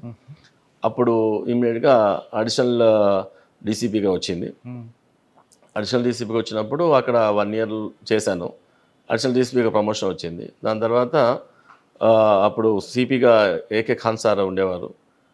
నేను ఇంటెలిజెన్స్కి వెళ్దామని చెప్పేసి ఆల్మోస్ట్ అక్కడ ఇంటెలిజెన్స్కి అయ్యే టైంలో సారు నన్ను పిలిచేసి ఏంటి నేను ఇంటెలిజెన్స్కి వెళ్ళిపోతున్నామంట అంటే, సార్ ఇక్కడ చేశాను కదా నేను ఇంటెలిజెన్స్కి, అది కూడా నాకు అన్ని వింగ్స్లో నాకు ఎక్స్పీరియన్స్ అవుతుందని అంటున్నానంటే, లోనో యు ఆర్ స్టేయింగ్ హియర్ అని చెప్పేసి సార్ అన్నారు. ఇక సిపి గారు అన్నప్పుడు ఇక సరే ఇక్కడే ఉంటాను సార్ అని చెప్పి ఉండిపోయాను. అందుకంటే సార్ అన్నది ఏంటంటే, నన్ను ఏదో ఇక్కడే ఉంచాలని కాదు, వితిన్ 1 monthలో మళ్ళీ ఓ రోజు పిలిచేసి you are coming to task force అని చెప్పేసి సార్. సో టాస్క్ ఫోర్స్కి తీసుకోవాలని చెప్పేసి నన్ను వేరే ఇక్కడ నుంచి పూర్తిగా హైదరాబాద్ నుంచి వెళ్ళిపోతున్నా అని చెప్పేసి ఆపాడు. సో ఫస్ట్ బిగినింగ్లో సార్ చోటుని వెళ్ళిపోతుంటే ఆపాడా అని అనుకున్నాను, కానీ తర్వాత అంతకన్నా మంచి పోస్ట్ ఇవ్వాలనే ఉద్దేశంతో నన్ను ఆపాడనే తర్వాత తెలిసింది. దెన్ టాస్క్ ఫోర్స్లో చేశాను. టాస్క్ ఫోర్స్లో సౌత్ జోన్ టాస్క్ ఫోర్స్. అప్పుడు కూడా అక్బర్ ఎమ్మెల్యే గారిపై అటాక్ జరిగింది. ఆ టైంలో చాలా పబ్లిక్ అంతా చాలా ఫ్యూరియస్ అయిపోయారు, ఆ కమ్యూనిటీ వాళ్ళు. ఆ టైంలో సార్ మాకు టాస్క్ ఫోర్స్గా అడిషనల్ డీసీపీగా ఎట్లా అంటే ఒక కమాండ్ ఇచ్చాడు, just I want 4 people in 4 hours అని. ఆ 4 people ఆల్రెడీ ఇన్వాల్వ్ అయినారు దాంట్లో. ఒకతను వాళ్ళ అటాకర్స్లో ఒకతను చనిపోయి ఉన్నాడు ఫైరింగ్లో. సో వాళ్ళు కూడా చాలా భయంకరంగా గుంపులుగా తిరుగుతూ ఉన్నారు మొత్తం. అయినా కానీ మా టీము అందరితో ధైర్యంగా వెళ్ళేసి వాళ్ళని పట్టుకోవడం జరిగింది. తీసుకొచ్చి ఒక ఆల్మోస్ట్ ఈ టైంకి అనుకుంటే 5 ఆ ప్రాంతంలో పట్టుకున్న తర్వాత అప్పుడు సిపి గారికి చెప్పడం జరిగింది, సార్ అందరినీ అరెస్ట్ చేశాము. అప్పుడు సారు మీడియాకి మొత్తం సో వీ అరెస్టెడ్ ఆల్ అని చెప్పేసి ఒక బ్యానర్ పెన్తో రాసారు. అప్పుడు పబ్లిక్ అంతా ఎస్ అరెస్ట్ చేశారంట మొత్తం అందరినీ వితిన్ 4 hours అని చెప్పేసి. అప్పుడు పబ్లిక్ అంతా వాళ్ళ కమ్యూనిటీలో ఉన్నది అంతా పబ్లిక్ చల్లారిపోయారు, లేకపోతే చాలా ఘోరంగా జరిగేది. Sir task force south zone ఉన్నప్పుడు ఒకరోజు మీ నైట్ డ్యూటీ, ఎస్, ఒక ఇన్సిడెంట్ జరుగుతుంది. ఓకే, ఓల్డ్ సిటీలో. ఓకే, అదే రోజు మీకు బాగా ఇష్టమైన ఒక ఆఫీసర్, ఒక పాపకి హెల్త్ ఇష్యూ వస్తుంది. మీకు బాగా ఇష్టపడే ఆఫీసర్ పాపకి, ఓకే, మీరు హాస్పిటల్కి కూడా వస్తారు. ఓకే, అదే రోజు ఇన్సిడెంట్ అదే టైంలో ఇన్సిడెంట్ జరుగుతుంది. మీరు ఇక్కడ ఉన్నారు, అటు ఉన్నారు, కానీ మీ ప్రయారిటీ డ్యూటీ వైపు వెళ్ళింది. కానీ ఇక్కడ ఆఫీసర్ మీకు పాపను చూడమని చెప్పి వెళ్ళారు. మరి మీరు ఇది కాకుండా అటు ఎందుకు వెళ్ళారు? మీకు ఇష్టమైన ఆఫీసర్ ఆయన. Yeah correct. అది ఏంటంటే ఇది అవుట్ ఆఫ్ అబ్లిగేషన్, ఇది ఏంటంటే అవుట్ ఆఫ్ అఫెక్షన్ అండ్ ఒక సింపతి ఎంపతి. ఆఫీసర్ యొక్క కష్టాలు ఉన్నప్పుడు పక్కన ఉండడం అది ఓకే, బట్ దీనికంటే ఇంపార్టెంట్ అక్కడ డ్యూటీలో అబ్సెంట్ ఇవ్వడం అనేది కాదు. అక్కడ ఎవరన్నా చూసుకోగలరు, నేను లేనంత మాత్రాన ఏం పెద్దగా. ఆఫీసర్ మీకు పర్టికులర్గా చెప్పి వెళ్ళారు కదా, వెళ్ళారు.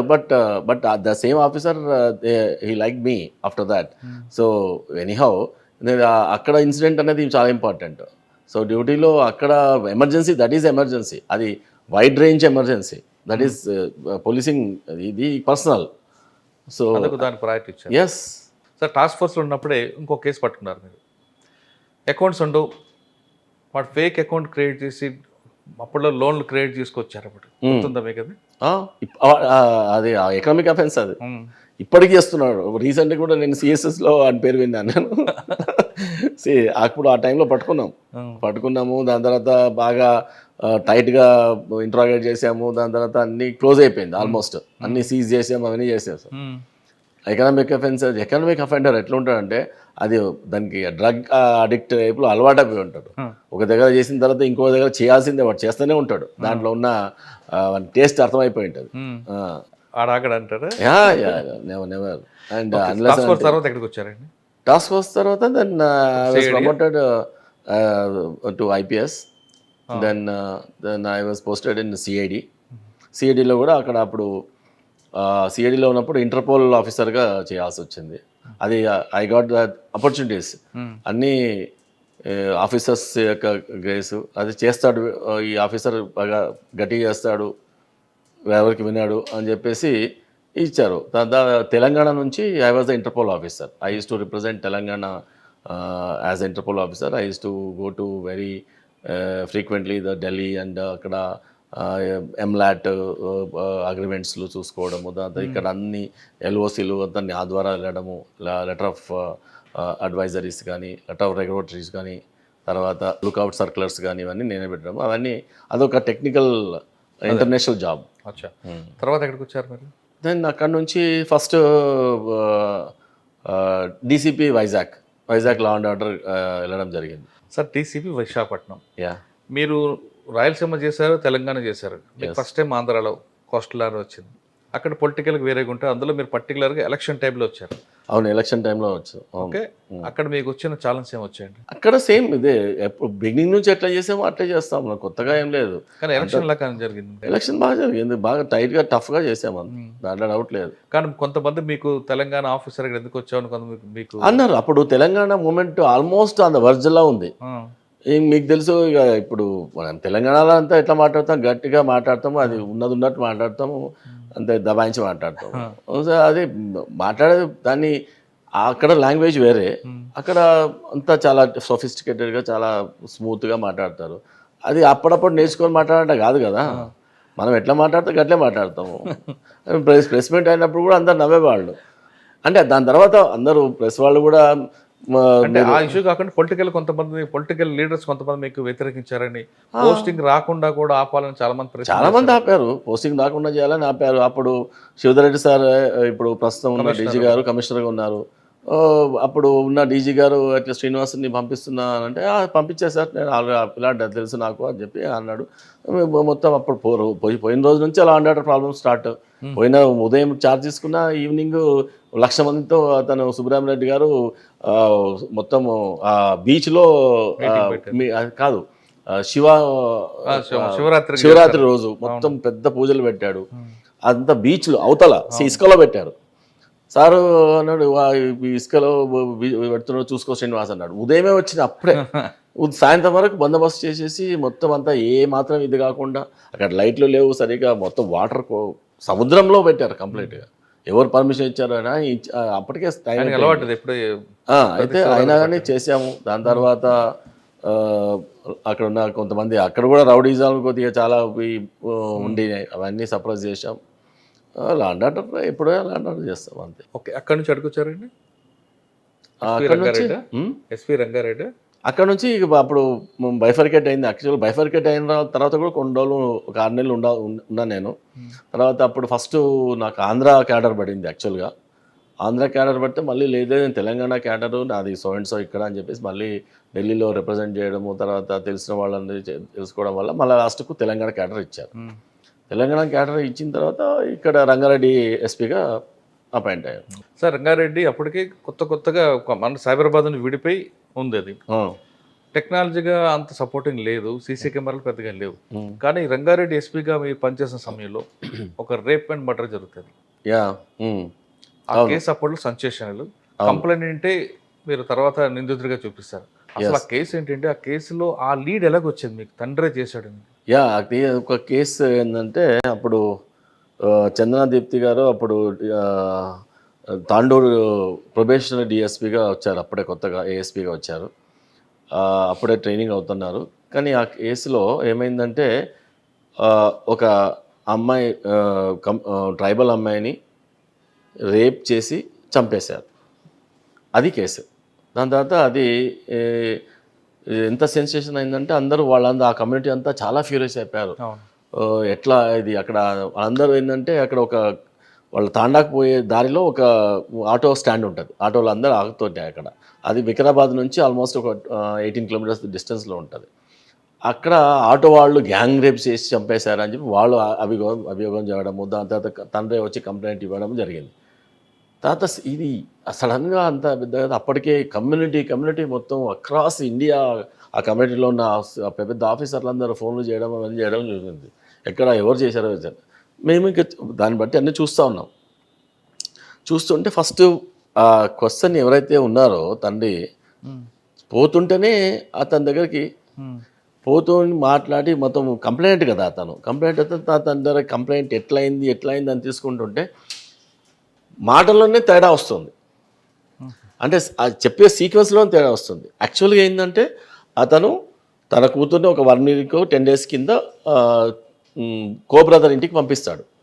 పంపించిన తర్వాత ఆమె హాలిడేస్ అయిపోయిన తర్వాత మళ్ళీ వెళ్ళడానికి Vikarabad police station Vikarabad railway స్టేషన్కి వస్తుంది. వికారాబాద్ రైల్వే స్టేషన్లో తండ్రి పికప్ చేసుకోవడానికి వెళ్తాడు. వెళ్ళేసి తీసుకొస్తుంటే మేము అక్కడ ఆటో స్టాండ్ టర్న్ అవుతుంటే మమ్మల్ని ఎవరో నన్ను అన్కాన్షియస్ చేసేసి మా అమ్మాయిని ఎత్తుకెళ్ళి రేప్ చేశారు, చంపేశారు. ఇది అది అతను చెప్తుంటే తండ్రి ఒక ఆల్మోస్ట్ ఒక దారాసింగ్ టైప్లో ఉంటాడు. ఆ బాడీ బిల్ట్. అతన్ని ఒకరు బండి మీద వస్తుంటే బండి అద్దం ఆపి అటాక్ చేసి అమ్మాయిని లాక్కెళ్ళి రేప్ చేసే అంత సీన్ ఉన్న వాళ్ళైతే అక్కడ ఆటో డ్రైవర్స్ కానీ ఎవరు లేరు. ఉంటే ఒకడో 2 ఆటో డ్రైవర్లు ఉంటారు అక్కడ ఆటోలు పెట్టుకొని. వాళ్ళకంతా ఉన్నది లేదు. అదొకటి. దాని తర్వాత అతను ఎలా సీక్వెన్స్లో చెప్పడంలో ప్రతిసారి ఏదో ఒకటి గ్యాప్ వస్తుంది. నేను నియర్లీ 3-4 టైమ్స్ చేశాము సీక్వెన్స్ ఎట్లయింది అని. తర్వాత నీవు అన్కాన్షియస్ ఇంత పెద్ద మనిషి అన్కాన్షియస్ కావాలంటే పెద్ద బండరాయితను కొడితే రక్తం వెళ్ళి చేస్తే కానీ అన్కాన్షియస్ కాలేడు. అతని మీద హెడ్ మీద చిన్నది ఇట్లా ఒక చిన్న గీరుకుపోతే ఎలా ఉంటుంది అలా ఉంది. దానికి మనిషి అన్కాన్షియస్ దట్టు అట్లాంటి బిల్ట్ ఉన్న పర్సన్ అన్కాన్షియస్ అయ్యే ఛాన్సే లేదు. కానీ అతను చెప్తున్నాడు. So somewhere there is some mismatch is there. వేరే అతను మా ఏసీ డిఎస్పీ అయితే అప్పుడు అతనికి సెక్కున్నాడని అతను రాలేదు.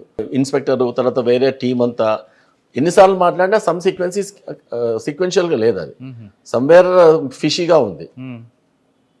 అయితే తర్వాత ఆల్మోస్ట్ 1:30 2:30 అవుతుంది. అప్పటికే డిఐజీ గారు కూడా వస్తున్నారు. ఇది ఏమైంది అంతా అప్పుడంతా చాలా హంగామా అవుతుంది. అయితే అతన్ని మాట్లాడడంలో ఒక సీక్రెట్ కెమెరా పెట్టాం. మాట్లాడుతూ కొంత సైకలాజికల్గా అప్పుడు ఎట్లా చేసావు సైకలాజికల్గా ఎవరైనా సరే నువ్వు మీ కూతురు చాలా తండ్రి అంటే చాలా ఇదిగా ఉంటుంది. కూతుర్ని చంపి మీ కూతుర్ని ఈ ముందరనే రేప్ చేసి చంపినవాడు వాడు నిజంగా చాలా భయంకరమైన నరకం అనుభవిస్తాడు. వాడు పోయిన తర్వాత అట్లాంటి వాళ్ళు మాత్రం వదిలే సమస్య లేదు. మేము అది వాటికి అలా చెప్పుకుంటూనే మళ్ళీ ఏమైందని చెప్తే సీక్వెన్స్ పోతుంది. తెలియదు మళ్ళీ సీక్వెన్స్ పోతుంది. అట్లా 2-3 సార్లు సీక్వెన్స్ పోతుంటే తప్పు చెప్తున్నాడు. చెప్తుంటే లాస్ట్కు మా కానిస్టేబుల్కి చెప్పాము. పోయి ఏంటిదో కొద్దిగా తెలుసుకున్నానంటే మళ్ళీ వాడు ఇట్లా పాకెట్లో కెమెరా అది మన సెల్ ఫోన్లో పెట్టుకొని ఆన్ చేసుకొని చెప్తుంటే ఏమైందంటే లాస్ట్కు కొద్దిగా చిన్న క్లూ చెప్పాడు. ఆ అమ్మాయి కొద్దిగా కోఆపరేట్ చేయలేదు సార్ అంటే. దేనికి కోఆపరేట్ చేయలేదు. మళ్ళీ నేను కూర్చొని చేస్తుంటే ఇది ఇప్పుడు నీకైతే ఏమీ శిక్ష పడే సమస్య లేదు. అసలు ముందు అమ్మాయి చనిపోయింది దాని గురించి అమ్మాయి చనిపోయింది దేవుడు క్షమించాడు అట్లా ఇట్లా అవన్నీ చెప్తుంటే గ్రాడ్యువల్గా మొత్తము ఏం చెప్పాడంటే ఇంటాక్సికేషన్లో ఉన్నాడు మనిషి. ఎప్పుడైతే అమ్మాయి 7 o'clock ట్రైన్ తిరిగినప్పుడు ఇతను పోయేటప్పుడే ముందుగానే ఒక క్వార్టర్ బాటిల్ తీసుకొని తాగేసి టీవీఎస్ ఎక్సెల్ మీద తీసుకొని వెళ్ళాడు. ఆ అమ్మాయిని మళ్ళీ తీసుకొని తాండాకి వెళ్తున్నప్పుడు ఆల్రెడీ ఫుల్ ఇంటాక్సికేషన్లో ఉన్నాడు. ఆ అమ్మాయి వెనక కూర్చుంది. అలా ఇలా సైడ్కి కూర్చోలేదు, ఇలా తండ్రి కదా పట్టుకుని కూర్చుంటా. తండ్రిని గట్టిగా పట్టుకొని కూర్చున్నప్పుడు అతను చెప్పిన విషయం ఏంటంటే he was excited with the touch from back side.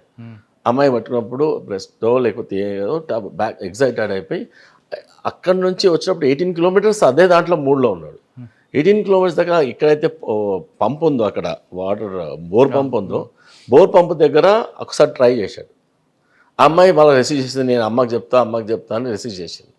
Receive చేస్తే కొద్దిగా భయపడి మళ్ళీ ఎక్కించుకుని ఆ గడ్డ మీద ఎక్కడానికి వెళ్తూ ఇంకా అక్కడైతే ఇంకా రెసిస్టెన్స్ కూడా పోయి సైడ్కి తీసుకెళ్ళాడు. అప్పుడు బాబా ఎందుకు సైడ్కి తీసుకెళ్తున్నావు అని చెప్తే కూడా వినలేదు. కొద్దిగా సైడ్ తీసుకెళ్ళిపోయి అమ్మాయిని పడేసి ఇది చేస్తున్నాడు. చేయడానికి పోతుంటే ఆ అమ్మాయి రెసిస్ట్ చేసి చేతికి దొరికిన చిన్న గులక చిన్న రాళ్ళు ఉంటాయి కదా పొలంలో, అది తీసుకొని కొట్టింది తండ్రికి. కొట్టిన దెబ్బనే ఆ చిన్న దెబ్బ. అతను ఏం చేశాడు, ఎవరో నన్ను కొడితే నేను కన్కాస్ చేశాను, దాన్ని అట్లా టర్న్ చేశాడు. అమ్మాయి చాలా మార్క్స్ పడ్డాయి అక్కడ కూడా లాస్ట్కు ఇతను చూపిస్తేనే అక్కడ జరిగినాయి సీన్ ఆఫ్ అఫెన్స్ ఎక్కడ ఎగ్జాక్ట్ జరిగింది అనేది. అక్కడ అమ్మాయి ఈ గొంతు పట్టుకొని చేయడం వల్ల ఆమె సఫికేషన్ అయి చనిపోయింది, గొంతు పట్టుకొని రేప్ చేయడం వల్ల. అది ఇదంతా చెప్తున్నప్పుడు గ్రాడ్యువల్గా మేము 4-5 సార్లు క్రాసింగ్ చేస్తుంటే అతను సైకలాజికల్గా అతన్ని ఒక దేవుడు క్షమించాడు ఇట్లాంటిది అని అవన్నీ సైకలాజికల్గా చెప్తూనే ఇట్లా క్రాస్ చేస్తుంటే అప్పుడు నీకు ఏది ఇది కాదు, నువ్వు ఒప్పుకుంటే మాత్రం నీకు ఏంది కాదు అని చెప్తే అతను మొత్తం ఇక ఏడ్ చేశాడు. కొంత టైంకి ఏడ్ చేశాడు. నేను ఎలా ఎందుకు చేశాను. సొంత కూతురేనండి? సొంత కూతురు. ఎందుకు చేశాడండి దరిద్రుడు? అది ఇంటాక్సికేషన్లో ఆ ఎగ్జైట్మెంట్లో. సార్ ఆ విషయం తెలియగానే మీరు ఏం చేశారు అండి?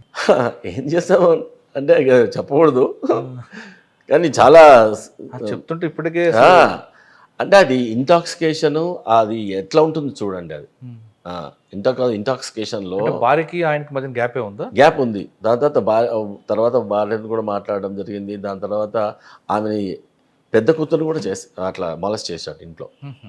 అది తర్వాత తెలిసింది. ఆ అమ్మాయి భార్య ఎవరికి చెప్పట్లేదు. చెప్పకుండా సర్ప్రైజ్ చేస్తుంది. లాస్ట్కు కన్ఫెషన్లో మొత్తము మేము ఆయన చెప్పిన బిట్ బై బిట్ కన్ఫెషన్ అంతా మొత్తం సీక్రెట్గా రికార్డ్ చేశాము. అప్పుడే చాలామంది పొలిటికల్ లీడర్స్, వాళ్ళ కమ్యూనిటీ పొలిటికల్ లీడర్స్ అందరూ రావడం జరిగింది. అదేంది తండ్రిని కంప్లైంట్ని తీసుకొచ్చి మీరు ఇంటర్గేట్ చేస్తున్నారు. ఒక్క దెబ్బ కూడా కొట్టలేదు. ఓన్లీ క్రాస్ గ్యాప్స్ అని ఫిల్ చేసుకుంటూ వెళ్ళడం. సార్ ఆ కేసు నాకు బాగా గుర్తుంది. దాదాపు వారం రోజుల వరకు అది బ్రేక్ త్రూ కాలేదు. కానీ వారం రోజుల్లో రోజు జనాలందరూ రోడ్డు మీద రావడం, ధర్నాలు చేయడం, ఒకవైపు పొలిటికల్ ప్రెజర్, ఇన్వెస్టిగేషన్ వారం రోజులు కాలేదండి. ఎన్ని రోజులు పట్టించి only on that day by evening complete చేశాను. కానీ మాకు రిపోర్ట్ రావడం మీకు తర్వాత వచ్చింది. తర్వాత ఆ రోజు మీడియాకి ఇవ్వడం మాత్రం లేట్ అయింది. ఈ ప్రెజర్ ఉంటుంది కదండి. ప్రెజర్ ఉండింది. చాలా మంది స్టేషన్కి రావడం జరిగింది. స్టేషన్కి వచ్చిన తర్వాత పెద్ద లీడర్స్ రావడం జరిగింది. లీడర్స్ వచ్చిన తర్వాత వాళ్ళు మమ్మల్ని క్వశ్చన్ చేయడం జరిగితే వాళ్ళకి సీట్గా అందరు ఎవరైతే లీడర్స్ వచ్చారో, రిప్రజెంటేటివ్స్ వచ్చారో వాళ్ళందరికీ చూపించడం జరిగింది. అంటే వాళ్ళు చూసి వాళ్ళనే తిట్టుకుంటూ పోయారు. ఇంత ఘోరం చేసేవారు మా కమ్యూనిటీలో కొట్టి అని చెప్పి తిట్టుకుంటూ పోయారు. అంటే మీరు బ్రేక్ త్రూ 24 hours వచ్చింది, కానీ ప్రెస్ మీట్ పెట్టడం ప్రెస్ మీట్ పెట్టడానికంటే మాకు అన్ని క్లూస్ ఎవిడెన్స్ బ్రేక్ త్రూ అయింది. దాని తర్వాత ఇంకా ఎవిడెన్స్ కలెక్ట్ చేయడము. సార్ అది కాకుండా ఇంకేమున్నాయండి రంగారెడ్డిలో మీ మార్క్? ఇంకా చాలా ఉన్నాయి అవన్నీ చెప్పడం. అంటే ఓకే, రంగారెడ్డి తర్వాత మళ్ళీ సిఐడికి రావడం జరిగింది. సిఐడిలో చాలా కేసెస్ ఇన్వెస్టిగేషన్లో ఇచ్చారు. అప్పుడు ఒక కేసు సిఐడిలో మన ఫార్మర్ లేట్ సీఎం గారి హెలికాప్టర్ బర్న్ అయింది కదా, అది హెలికాప్టర్ బర్న్ అయిన కేసులో చేస్తూ ఉన్నాం. సార్ రాజశేఖర రెడ్డి గారు చనిపోయారు. ఆ రోజు అవన్నీ తీసుకొచ్చి ప్రగతి భవన్, అదే అప్పుడు రాజశేఖర రెడ్డి ఇంట్లో పెట్టారు నైట్. ఆ రోజు నైట్ మీరు బందోబస్తున్నారు. అప్పుడు ఒక సంఘటన జరిగింది, చెప్పండి. ఐడియా లేదండి, గుర్తులేదు. ఆ సంఘటనలో ఆఫీసర్ కూడా మీకు ఆఫీసర్ చిన్న డిస్టర్బెన్స్ కూడా వచ్చింది. జనరల్గా వస్తుంటుంది నాకు, ఎందుకంటే నేను పూర్తిగా డైరెక్ట్గా మాట్లాడతాను, ఓపెన్గా మాట్లాడతాను, అందువల్ల కొద్దిగా డిస్టర్బెన్స్ వస్తుంటుంది. గుర్తులేదు. అక్కడ నుంచి అడుగుచ్చారండి నెక్స్ట్ ఆదిలాబాద్ నుంచి ఆ కేసులో అప్పుడు అది అయిన తర్వాత నేను మళ్ళీ కాదు ఆదిలాబాద్ వెళ్ళాను, ఎస్పీ ఆదిలాబాద్కి వెళ్ళాను. ఆదిలాబాద్లో 2 years కంప్లీట్ చేస్తుంటారు. లేదండి, అక్కడ ఓన్లీ 14 months 15 months. ఏమున్నాయండి అక్కడ హైదరాబాద్లో రకరకాల క్రైమ్స్, ఒకవైపు అక్కడ నక్సలైజం అప్పుడు ఏమంతా లేకుండే, అప్పటికే అయిపోయింది, పెద్దగా లేదు. బట్ ఓన్లీ కొద్ది మూమెంట్స్ అవి ఉంటుంది కానీ చూసుకుంటాం. డెకాయిడ్ రోడ్ మన డెకాయిడ్స్ కనిపిస్తాయి, రోడ్ యాక్సిడెంట్స్ ఉంటాయి. డెకాయిడ్స్ అనేది ఆ బార్డర్ ఏరియా కదా, చంద్రపూర్ బార్డర్ ఏరియా ఉంటుంది. కొద్దిగా క్రాస్ బార్డర్ ఆపరేషన్స్ చేసేవాళ్ళము. ముఖ్యంగా అక్కడ ఏంటంటే అక్కడ ఉట్నూరులో ఈ కమ్యూనిటీ క్లాష్ జరిగింది అప్పుడు. దాంట్లో అక్కడ కొద్దిగా డిస్టర్బెన్స్ ఏర్పడింది. అప్పుడు పొలిటికల్గా చేశారు కొంతమంది, దాన్ని ప్రమోషన్ వచ్చి డిఐజీగా ఉన్నాను కొన్ని రోజులు. Back to CID. సిఐడిలో కొన్ని ఇన్వెస్టిగేషన్స్ చేస్తూ మళ్ళీ సిఐడి నుంచి అక్కడ నుంచి ఆదిలాబాద్ నుంచి ఇక్కడికి వచ్చాము అంతే. సిఐడిలో నుంచి మళ్ళీ కొన్ని రోజులు, చాలా రోజులు సిఐడిలో చేయాల్సి వచ్చింది. దాని తర్వాత మధ్యలో ఒక 1 year పైన ఇక joint CP Hyderabad CR head క్వార్టర్కి రావడం జరిగింది. అక్కడ ఒక 1 year పైన చేసిన తర్వాత రామగుండం సిపిగా వెళ్ళడం జరిగింది. రామగుండం మీ మార్క్ ఏముందండి? అసలు లాట్ అక్కడ మెయిన్గా ఈ సింగరేణిలో చాలా వరకు గొడవలు జరిగేవి. తర్వాత సింగరేణిలో చాలా అవకతలు జరుగుతున్నాయని చెప్పేసి ముందే కంట్రోల్ చేయడం జరిగింది. ఇది మెడికల్ ఇన్వాలిడేషన్ జరుగుతూ ఉంటుంది అక్కడ. దాన్ని చాలా డెకాయ్ ఆపరేషన్స్ చేయడానికి మేము మొదలెట్టేసరికి వాళ్ళందరూ సర్దుకున్నారు, అంతా స్ట్రీమ్ లైన్ అయిపోయింది. తర్వాత అక్కడ ఈ ఏదైతే యాష్ ఉంటుందో యాష్ని తీసుకుపోవడానికి పేరుకుపోతుంటుంది. అక్కడ యాష్ పేరుకుపోయంగానే ఇక్కడ ప్రొడక్షన్ తగ్గిపోతుంటుంది. అక్కడ కొంత కాంట్రాక్టర్స్, తర్వాత కొన్ని లాబింగ్ అవి జరుగుతుంటుంది. దాన్ని అంతా స్ట్రీమ్లైన్ చేయడం జరిగింది.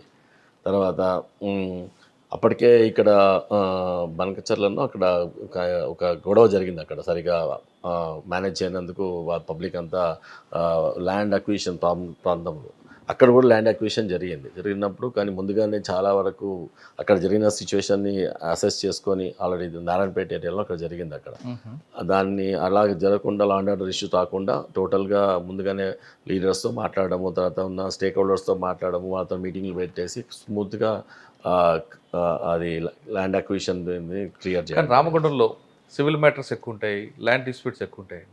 అవన్నీ ఏం లేకుండా సివిల్ మ్యాటర్స్, ల్యాండ్ డిస్ప్యూట్ ఉంటే సివిల్ కోర్టులోకి వెళ్ళిపోవడం అని చెప్పేది. ల్యాండ్ డిస్ప్యూట్స్ మంచిర్యాల ఆ ప్రాంతంలో, మంచిర్యాల ఆ ప్రాంతం అంతా కూడా ల్యాండ్ డిస్ప్యూట్స్ అక్కడ మంచిర్యాలలో ల్యాండ్ డిస్ప్యూట్స్ ఉన్నాయి. కానీ ఎక్కువగా నేను అదే స్ట్రిక్ట్గా చెప్పాను. కొంతమంది కోరుకోవడం పడలేదు, వాళ్ళు కూడా కొద్దిగా కఫా ఉన్నారు. ఎవరో పని చేస్తారంటే మంచి రామగుండం అక్కడ 13 months. కానీ మీకు అక్కడ సెండాప్ మాత్రం బాగా భారీగా ఇచ్చినట్టున్నారు కదా. ఇక వాళ్ళ అభిమానం అంతే. పొలిటీషియన్స్ అభిమానం, మీ అభిమానం, మీ వాళ్ళ అభిమానం అది ఏమని అనుకోవచ్చు. అంటే ఒక డీజీపీ రిటైర్ ఏ విధంగా ఇస్తారో ఆ విధంగా ఇచ్చినట్టున్నారు కదా. Yeah, I'm thankful to them, all of them. Right. Ramagundam తర్వాత నెక్స్ట్ మళ్ళీ రామగుండం తర్వాత మళ్ళీ సిఎస్ఎస్కి రావడం జరిగింది. ఇక కొన్ని రోజులు మళ్ళీ గ్యాప్ 2 months అట్లా ఐజీ కోఆర్డినేషన్గా చేయడం జరిగింది. ఐజీ కోఆర్డినేషన్ నుంచి మళ్ళీ ఇక్కడికి ఏసీపీలో ఏసీబీ సిసిఎస్ చేశారు, ఇప్పుడు ఐజీ సిసిఎస్. ఓకే, ఒకప్పుడు క్రైమ్ వేరే ఉండదు. అప్పుడు ట్రెడిషనల్ క్రైమ్ తీసుకురావడం, తన్నడం, పంపడం, రికవరీ. ఇప్పుడు మీరు ఇందాక మనం ఫస్ట్లో మాట్లాడినాక సైబర్ క్రైమ్. మీరు వచ్చిన టైంలోనే ఐ బొమ్మ రవి సెన్సేషనల్ కేసు, తర్వాత ఇటీవల చాలా మంది సైబర్ క్రిమినల్స్ రావడం, అరెస్ట్ చేయడం, ఇవన్నీ జరుగుతున్నాయి. ఐ బొమ్మ రవి కేసు గురించి చెప్పండి. అది సెన్సేషనల్ కేసు, సినిమా వాళ్ళందరూ మోసం చేశాను.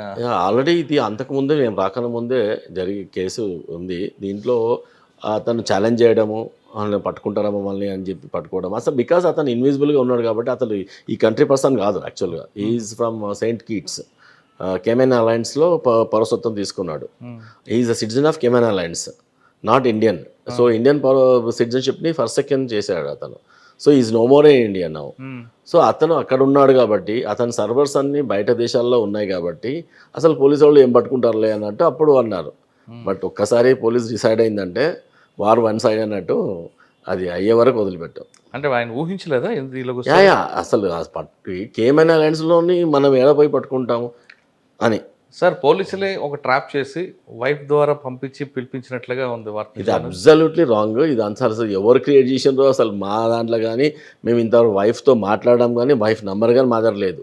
మేము వేరే టెక్నికల్ అనాలిసిస్ చేస్తున్నప్పుడు మాకు ఒక లీడ్ దొరికింది. మాకు లీడ్ దొరికి ఒక పర్సన్ని ఇక్కడ మేము ట్రాప్ చేసాము. ఆ పర్సన్ని మేము గ్రూమింగ్ చేస్తున్నప్పుడు అక్కడ నుంచి ఒక మెసేజ్ వచ్చింది టక్కన. ఆ మెసేజ్ వచ్చినప్పుడు ఇమ్మీడియట్గా మేము మా వాళ్ళు ఆ టైంలో అట్లా ఉన్నారు, మేము లైవ్లో ఉన్నాను, సరే ఇలా మెసేజ్ వచ్చిందంటే ఇమ్మీడియట్గా ఆ ఫోన్ మీరు హ్యాండ్ ఓవర్ చేసుకోండి, మీరే ఒక మెసేజ్ పెట్టండి. వీళ్ళే మళ్ళీ అతనితో yes I'm here please come down అని మెసేజ్ పెట్టాం. ఆటోమేటిక్గా ఆ ప్లేస్కి వచ్చేసారు.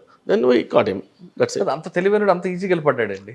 అసలు వీళ్ళని ఏం ట్రాప్ చేస్తున్నాం అని తెలియదు. ఎందుకు వచ్చాడండి ఇక్కడికి?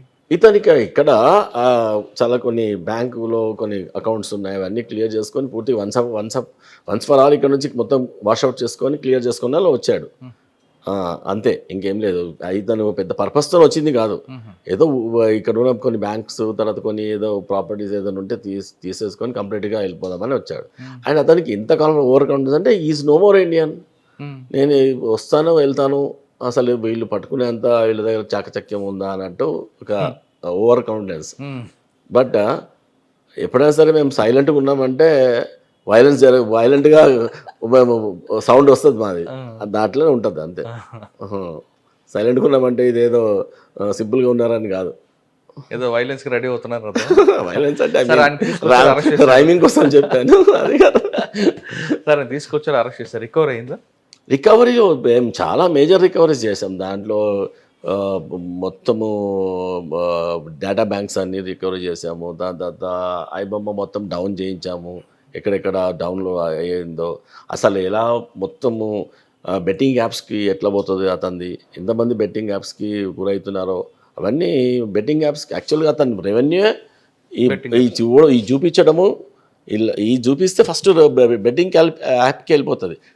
బెట్టింగ్ యాప్ కానీ లేకపోతే గేమింగ్ యాప్ కానీ, ఈ రెండు ఆడాలి కంపల్సరీ, దాంట్లో అట్రాక్ట్ అవుతారు. ఒక సినిమా చూసి చూడాలంటే ఇవన్నీ వయా రూట్కి వెళ్ళాలి. అంటే సినిమా ద్వారా వచ్చే డబ్బులు కానీ దీని డబ్బులు ఎక్కువ వస్తాయి.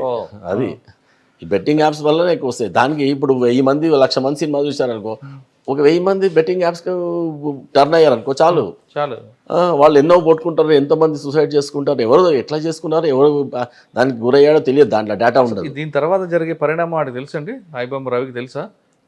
నేను ఇచ్చిన యాడ్లో, నచ్చిన సినిమాలో యాడ్లు పెట్టి గేమింగ్ యాప్లో ఆడి చాలా మంది చనిపోతున్న విషయం నాకు తెలుసా? ఎందుకు తెలియదు? కొంచెం కూడా ఆలోచించలేదా? నేను యాక్చువల్లీ అతనికి లాభం ఇప్పుడు ఏదైనా సరే ఫ్రాడ్స్టర్ కానీ క్రిమినల్ కానీ అయ్యో పాపం అనే ఆ ఫీలింగే ఉండదు. అయ్యో పాపం ఫీలింగ్ ఉంటే అసలు వాడు క్రిమినలే కాడు. సార్ ఐబొమ్మని క్లోజ్ చేయించారు, ఐబొమ్మని కాకుండా ఇంకో వీ బొమ్మనో మీ బొమ్మనో పెట్టుకున్నారంటే అప్పుడు పెట్టుకుంటే సేమ్ ప్రొసీజర్. అసలు ఇప్పుడు ఐబొమ్మ రవికి బెయిల్ వచ్చిందా? రాలేదు, బెయిల్ ఇంకా వరకు రాలేదు. కానీ న్యూ ఐబొమ్మ అనేది కూడా క్రియేట్ చేస్తున్నారు. అంటే వేరే వాళ్ళు ఆ వర్డ్ని క్రియేట్ చేసుకోవచ్చు, దాంట్లో డొమైన్ తీసుకోవచ్చు. నువ్వు ఇప్పుడు గోడాడీలో డొమైన్స్ ఉన్నాయి, గోడాడీలో ఐబొమ్మ అని ఉంటుంది, ఐబొమ్మ తీసుకోవచ్చు, వీబొమ్మ తీసుకోవచ్చు, ఐబొమ్మ.ఏఓ తీసుకోవచ్చు, అట్లా కొన్ని వందలు తీసుకోవచ్చు నువ్వు ఎక్స్టెన్షన్స్ పెట్టి. అంటే ఆ బ్రాండ్ వాడుకోవచ్చు కానీ క్రైమ్ చేయకూడదు. అసలు నువ్వు క్రైమ్ ఎట్లా తీసుకెళ్తున్నావు? ఈ ఫస్ట్ సినిమాని ఇల్లీగల్గా డౌన్లోడ్ చేసుకుంటున్నావు, ఇల్లీగల్గా పోస్ట్ చేస్తున్నావు, పోస్టర్ తయారు చేస్తున్నావు, దాని తర్వాత నీవు రెవెన్యూ జనరేషన్ ఒక దొంగతనం చేసి ఒక ఫ్రాడ్ చేసి దాని తర్వాత నీవు you are gaining monetarily, and that to you are diverting thousands of innocent people towards the gaming, towards the betting. It's totally illegal. Sir అందులో అసలు రెండు రకాల ప్రశ్నలు వస్తాయండి. ఒకటి, అది చూడడం వల్ల నాకేం నష్టం అని ప్రేక్షకుడు అడుగుతాడండి. ఒకటి, నష్టపోయేది సినిమా పరిశ్రమ కదా, వాళ్ళకి డబ్బులు వస్తాయి కాబట్టి నాకేం నష్టం లేదని ఒక సాధారణ ప్రేక్షకుడు అంటాడు. నేను సినిమాకి వెళ్తే 1000 రూపాయలు ఖర్చు అవుతుంది, అది ఫ్రీగా వస్తుంది కాబట్టి నేను చూస్తాను. అంటే ఇప్పుడు ఇల్లీగల్ది ఫ్రీగా వస్తే తీసుకుంటావా? ఒకటి దొంగతనం చేస్తాడు, బంగారం దొంగతనం చేస్తాడు, అదే నీ మీద నమ్మకంతో నీ మీద ఫ్రెండ్షిప్తో దొంగతనం చేసిన బంగారం మీకు ఇస్తాడు, నాకు ఫ్రీగా వస్తుంది కదా నేను తీసుకుంటాను, నా తప్పేంటి కదా. ఆ దొంగతనం చేసిన బంగారం అనుకోవట్లేదు కదా, తక్కువ రేటు కొన్నాడు అమ్ముతున్నాడు చెప్తాను. ఇక్కడ ఫ్రీగా వస్తుంది కదా, ఏ సినిమా నీకు ఫ్రీగా ఇస్తారు? ఎందుకు ఇస్తారు? వేరే దగ్గర థియేటర్కి పోతే నువ్వు డబ్బులు పెట్టి పోవాలి, టికెట్ కొనుక్కొని పోవాలి. నువ్వు ఇక్కడ ఫ్రీకి ఇస్తున్నావు అంటే ఇది ఎందుకు ఫ్రీకి ఇస్తున్నావు అని తెలుసుకో. నువ్వు ఇస్తావు ఫ్రీగా? ఎవరైనా సరే ఫ్రీగా సినిమా కోట్లు పెట్టి సినిమా తీసి ఫ్రీ ఇస్తారా? అయ్యారు కదా. It's somewhere behind something is there. అది గుర్తించాం కదా. నాకు కావాల్సింది థియేటర్కి వెళ్తే 1000 రూపాయలు, ఇక్కడ ఫ్రీ. నో అదే దట్స్ వాట్. ఇప్పుడు ఫ్రీగా వస్తుంది, ఇల్లీగల్ది ఫ్రీగా వస్తుందంటే తీసుకుంటావా? అది నువ్వు కూడా కల్పిట్ అవుతావు కదా, నువ్వు అది రిసీవర్ కదా. ఇప్పుడు ఒక దగ్గర దొంగతనం చేసి ఒక గోల్డ్ షాప్ అతనికి అమ్మాడు అనుకో దొంగ, మనం గోల్డ్ షాప్ అతనితో రికవర్ చేస్తాం కదా. మరి అతను కూడా 411 కింద పెడతాం కదా, రిసీవర్ కింద పెడతాం కదా. Is also equally liable. అవును. ఇప్పుడు ఇందులో సినిమా సినిమా చూశాను నేను. చూసిన దాంట్లో నా నెట్ ఒకటి పోతుందా, నా డేటా కూడా పోతుందా? సినిమా చూస్తే నీ డేటా నీదంతా మొత్తం ఇక్కడ రికార్డ్ అవుతుంటుంది. నీ నెంబర్ దాకా అవుతుంది, నీ యొక్క మొత్తం నీ ఏవైతే ఇచ్చినావో దానికి ఎన్రోల్ చేసుకున్నావో అంతా డేటా వాళ్ళ దగ్గర ఉంటుంది. లేకపోతే నీవు కూడా విక్టిమ్ కావచ్చు. సార్ ఇందులో సినిమా వాళ్ళకు వాళ్ళు చేయాల్సిందే ఉందండి. సినిమాలు చేసినంతే వాళ్ళు ప్రొటెక్షన్ చేసుకోవాలి. ఎన్ని సాఫ్ట్వేర్స్ వచ్చినాయి, వాళ్ళు డైరెక్ట్గా ఐక్యూబ్ నుంచి కూడా తీసుకుంటారు. ఐక్యూబ్ కంప్రమైజ్ చేస్తే సినిమా అంతా ఇటు వచ్చేస్తుంది. సార్ అంత కోట్లు ఖర్చు పెట్టి సినిమాకి ఇంత product, that's what I'm telling. వాళ్ళు ఈ దాని మీద ఫోకస్ చేయాలి. ఎప్పుడు చూసినా ఇంత పెట్టాను, ఇంత పెద్ద హీరోని పెట్టాను, ఇంత పెద్ద ఖర్చు పెట్టాను అని చెప్పి లాస్ట్ అయిన తర్వాత సింపుల్ గా వెళ్ళిపోతుంది ఇది. అదే ఎట్లుందంటే 5 ఏళ్ళు ప్రణాళిక పెట్టి 5,000 కోట్లు పెట్టి డ్యామ్ కట్టిన తర్వాత లాస్ట్కి చిన్న బొక్క పెడితే మొత్తం నీళ్ళని పోయినట్టు. అదే 100 కోట్లు పెడుతున్నారు కదా, అసలు స్టోరేజ్ కరెక్ట్ చేసుకోవట్లేదు. That's what they have to protect it. And also మేము సైబర్ క్రైమ్లో కానీ దాని తర్వాత యాంటీ పైరసీ కానీ చాలా చేస్తున్నాం. పోలీసులు యాంటీ పైరసీ చాలా చేసేందుకు ఈ మాత్రం ఉంది. సార్ సైబర్ క్రైమ్ తర్వాత ఇందాక మనం మాట్లాడినట్టుగా వైట్ కాలర్ అఫెన్స్. ఇక్కడ వైట్ కాలర్ హైదరాబాద్లో చాలా ఎక్కువ కనిపిస్తుంటాయి. చాలా ఈఓడబ్ల్యూ కేసు. ఈఓడబ్ల్యూ కేసులో మీకు బాగా ఛాలెంజ్ ఉన్న కేసు ఉందని ప్రజెంట్ మీ దగ్గర ఉన్న ఇన్వెస్టిగేషన్ కేసు ఉంది? చాలా ఉన్నాయి. యాక్చువల్గా సాహితీ కేసు ఉంది, తర్వాత క్యూనెట్ కేసు ఉన్నాయి, చాలా పెద్ద పెద్ద కేసులు చాలా ఉన్నాయి. దీంట్లో చాలామంది ఇప్పటికే చెప్తున్నాను, ఏదో ఒక ఫ్లెక్సీలు పెట్టి పెద్ద మంచి ఆఫీస్ పెట్టేసి మంచిగా కోట్లు గిట్లు వేసుకొని సూట్లు వేసుకొని బెంజ్ కార్లలో దిగేసి అక్కడంతా హంగామా చేసేసి అన్ని ఫ్లెక్సీలు పెట్టేసి ఈ మొత్తము ప్రీ లాంచ్ అనే వర్డే లేదు. మీరు డిజిటల్ అరెస్ట్ అనేది ఎట్లా లేదో ప్రీ లాంచ్ అనేది ఎక్కడ లేదు. ప్రీ లాంచ్ అనేది ఇస్తున్నారు అని అంటే అది టోటల్లీ ఇల్లీగల్. ప్రీ లాంచ్ ఇస్తున్నాను ఎక్కడ రాస్తున్నారా? మీ డాక్యుమెంట్ ఎక్కడన్నా ప్రీ లాంచ్ లో ఇస్తున్నాను, ఒక్కసారి ప్రీ లాంచ్ లో అంటే ఇమ్మీడియట్ గా హీ విల్ బి అరెస్టెడ్. కానీ ఎక్కడ చూసిన బ్యానర్ కనిపిస్తున్నాయి కదా, ప్రీ లాంచ్ మీకు ఒక మంచి ఆఫర్ అంటాడు, అక్కడ వెళ్ళిన తర్వాత గాడిలో మేడలో చూపిస్తుంటాడు కదా. అదే కంప్లైంట్స్ రావాలి. మరి ప్రీ లాంచ్ ఇస్తున్నారంట అండి. మరి ఇప్పుడు నువ్వు కంప్లైంట్స్ ఒక్కరు కాదు 100 మంది 1000 మంది కంప్లైంట్ కట్టేసి అంత మోసపోయిన తర్వాత వస్తున్నారు. సార్ అదే కంప్లైంట్ మీద రాకముందే ఒక ఫ్లెక్సీ చూసిన తర్వాత మీరే సుమోటోకి తీసుకొని వాళ్ళని వార్నింగ్ ఇస్తే బెస్ట్ టైం. మేము అది ఎంతవరకు చేయగలము? కేసు కట్టలేము. అది ఇల్లీగల్ యాక్ట్ అనేది ఒక యాక్ట్ కింద రాదు. సుమోటో కేసుగా కాదు. మేము అవేర్నెస్ క్రియేట్ చేయగలుగుతాం. ఇప్పుడు మా సిపి గారు వచ్చినప్పటి నుంచి ఇంటింటికి అవేర్నెస్ చేస్తున్నాం. జాగ్రత్త హైదరాబాద్ అని చెప్పేసి సైబర్ క్రైమ్లో రోజు పోతున్నది. మేము బాధేస్తుంది. 20 కేసులు, రెండు యావరేజ్గా ₹1 కోటి 2 కోట్లు పోగొట్టుకుంటున్నారు ఓన్లీ హైదరాబాద్ పీపులే. సో అందుకనే ఇంటింటికి ఇప్పుడు సైబర్ మిత్ర అని ఒకటి పెట్టాము, సి మిత్ర అని ఒకటి ఎఫ్ఐఆర్లు చేపిస్తున్నాము, తర్వాత క్యాంపెయిన్ చేస్తున్నాము, తర్వాత సైబర్ సింబా అని ఒకటి పెట్టాము. మీకు 1930 కాల్ చేయమని చెప్తున్నాము. అసలు ఏ ఫ్రాడ్ ఏ మాత్రం కొద్దిగా దాంట్లో డౌట్ ఉన్నా మీరు దాన్ని క్లిక్ చేయొద్దు అంటున్నాము. ఏపీకే ఫైల్స్ కానీ ఏదైనా వస్తే ఓటీపీ చెప్పమంటే ఎందుకు చెప్పమని అడుగుతున్నారు అని కొద్దిగా క్రాస్ వెరిఫికేషన్ చేసుకోమంటున్నాము. మీరు వెబ్సైట్లని అన్ని వెబ్సైట్లు నమ్మొద్దు అంటున్నాము. తర్వాత ఈ ఉద్యోగాలు ఇప్పిస్తా అంటే నమ్మొద్దు అంటున్నాము. ప్రతి దానికి ఈ సెల్ ఫోన్లో ఏదో వస్తే దానికి రియాక్ట్ అయిపోతున్నారు. జస్ట్ దాన్ని చూసి దీంట్లో ఇది కరెక్టా కాదా, మీకు ఒకవేళ బ్యాంకులలో ఉంటే కూడా ఇమీడియట్గా హ్యాక్ అయితే కూడా డబ్బులు పోకుండా ఉండడానికి మీరు ఎఫ్డీలలో దాంట్లో చేసుకొని మీకు ఖర్చుల మందం మాత్రమే అకౌంట్ సేవింగ్ అకౌంట్లో పెట్టుకుంటే ఆ మాత్రమే పోతుంది. పోయినా కానీ మిగతా అంతా సేవ్ అయిపోతుంది. ఎఫ్డీని బ్రేక్ చేయడం కష్టం. అది సార్ దీని అన్నిటికీ కారణం డిజిటల్ లిటరసీ అనేది తెలుస్తుంది. డిజిటల్ లిటరసీ ఇప్పుడు ఎందుకంటే మనకు ఒక్కసారిగా వాటి మీద సైబర్ రెవల్యూషన్ వచ్చేసింది మన ఇండియాలో. అందరూ నెట్ కనెక్ట్ అయిపోయారు. అవునండి. కానీ నెట్లో ఇన్ని రకాలుగా లోతులు పాతలు ఉన్నాయని ఎవరికి తెలియదు. వాటి మీద అవగాహన పెడితే బెటర్. వాటి మీద పెడుతున్నాం ఇప్పుడు మేము Friday every Saturday and every Tuesday ప్రతి పోలీస్ స్టేషన్ ఏరియాలో నేను మొన్న సిపి గారు కూడా అక్కడ ఆదిపట్ల ఏరియాకి వెళ్ళి అక్కడ చెప్పారు. సో ఇక్కడ నేను వెళ్ళాను. ప్రతి పోలీస్ స్టేషన్ ఏరియాలో ఒక గ్రూప్స్గా ఫామ్ చేసి వాళ్ళందరినీ ఎడ్యుకేట్ చేస్తున్నాము. పెద్ద కమ్యూనిటీలో పెడుతున్నాము, మీటింగ్స్ పెట్టేసి చెప్తున్నాము. ఆల్మోస్ట్ ఇప్పుడు అవగాహన బాగా వస్తుంది. అయినా కానీ చాలా మటుకు చాలా పెద్ద చదువుకున్న వాళ్ళే ఆల్రెడీ బాగా డబ్బులు ఉన్న వాళ్ళే పోట్టుకుంటున్నారు ఎక్కువగా. ఏది గ్రీడ్ వల్ల. ఒక ఇన్స్టాగ్రామ్లో వచ్చేసి మీకు మా దాంట్లో సైట్లో జాయిన్ అవ్వండి, మా గ్రూప్లో జాయిన్ అవ్వండి, మీకు టిప్స్ అని ఇస్తాము, ₹1 కోటి 2 కోట్లు వస్తాయి వితిన్ షార్టెస్ట్ టైంలో అంటే పెట్టేస్తున్నారు, పోట్టుకుంటున్నారు. అవి చూపిస్తారు వాళ్ళు, అంత సైట్లో అంతా నీకు వచ్చేసినాయని చూపిస్తారు. దాంట్లో మొత్తం 10 కోట్లకి 20 కోట్లు వచ్చినాయని చూపిస్తారు. అవి ఓన్లీ డిజిటల్ అంతా. ఎంతవరకు కరెక్ట్ సార్? సాధారణంగా క్రైమ్లో ఇప్పుడు క్రైమ్లో ఉన్న కానీ అడుగుతున్నా, ఈఓడబ్ల్యూ కానీ లేదా సైబర్ క్రైమ్లో హెవీ వర్క్ ఉంటుందండి. ఈఓడబ్ల్యూ పర్టికులర్ తీసుకుంటే ఆ డాక్యుమెంటేషన్ వెరిఫికేషన్ అవే ఉంటాయి. ఒక్కొక్క దశలో మీ వాళ్ళకి విసుగు వస్తుంది, కేసు ఎప్పుడు తేలుతుందండి. మరి అటువంటి వాళ్ళకి మీరు మోటివేషన్ ఎలా చేస్తారు మీ స్టాఫ్ వరకు అడుగుతున్నారు? మా స్టాఫ్ అంటే మోటివేషన్ అంటే వాళ్ళు ఒక కేసు చేయడంలో అదే ఒక రాబరీ చేసిన పట్టుకోవడం అది ఒక టైప్ ఆఫ్ అడ్వెంచర్. ఇది మరి దిస్ ఈస్ టోటలీ దానికి కావాల్సిన పేషెన్స్ కావాలి బాగా. ఇప్పుడు సాహితీ లాంటి కేసు చూస్తున్నప్పుడు ఇంకొక కేసు పడుతుంది, వస్తూనే ఉంటుంది. డాక్యుమెంట్లు మాత్రం డాక్యుమెంట్ వైజ్ గా మాకు ఎస్ఓపిస్ ఉన్నాయి. ఆల్రెడీ ఎస్ఓపి ప్రకారం చేయాలి. తర్వాత మాకు ఇంకా ఫాస్ట్గా చేయడానికి కోసం అందరూ రీసెంట్గా మా సిపి గారు స్టేక్ హోల్డర్స్ మీటింగ్ పెట్టారు అందరితో. ఇప్పుడు ఈ ఇంటర్నెట్ ప్రొవైడర్స్తోనే కానీ, తర్వాత టెలిఫోన్ ఆపరేటర్స్తోనే కానీ, వాళ్ళ తొందరగా మాకు కావాల్సిన డేటాని ఫాస్ట్గా సీమ్లెస్గా ఇచ్చేటట్టు పెట్టుకొని అట్లా ఉంటే ఫాస్ట్గా చేయగలుగుతున్నాం. అంటే అసలు కన్విక్షన్ వస్తుందంట? డెఫినెట్గా వస్తుంది. ఎందుకు రాదు? అది అప్పటికే వాడు ఎత్తి దుకాణం వెళ్ళిపోతాడు కానీ పాపర్ అయిపోయి. అంటే దీంట్లో ఏంటంటే పిల్ఫరేజ్ బాగా ఉంటుంది. చాలామంది ఏంటంటే ఒక ఐరాన్ ఏంటంటే దీంట్లో ఉన్న తెలుసుకున్న తర్వాత ఏంటంటే అసలు కష్టార్జితం కంటే వాడు దొంగగా చీటింగ్ చేసిన డబ్బుల్ని ఇంకా ఎక్కువగా అనుకుంటుండ్రు, తనది అనుకుంటున్నాడు. అంత జాగ్రత్త చూసుకుంటున్నారు వాళ్ళు. అంటే కష్టార్జితమే మనం చాలా జాగ్రత్తగా చూసుకుంటాం కదా. అయ్యో ₹1,00,000 లాస్ అయినామంటే మనం బాధపడతాం. చీటర్ ఒక 100 మందిని చీటింగ్ చేసిన తర్వాత వచ్చే ఒక 10 కోట్లని వాడు కష్టార్జితం అనుకుంటున్నాడు.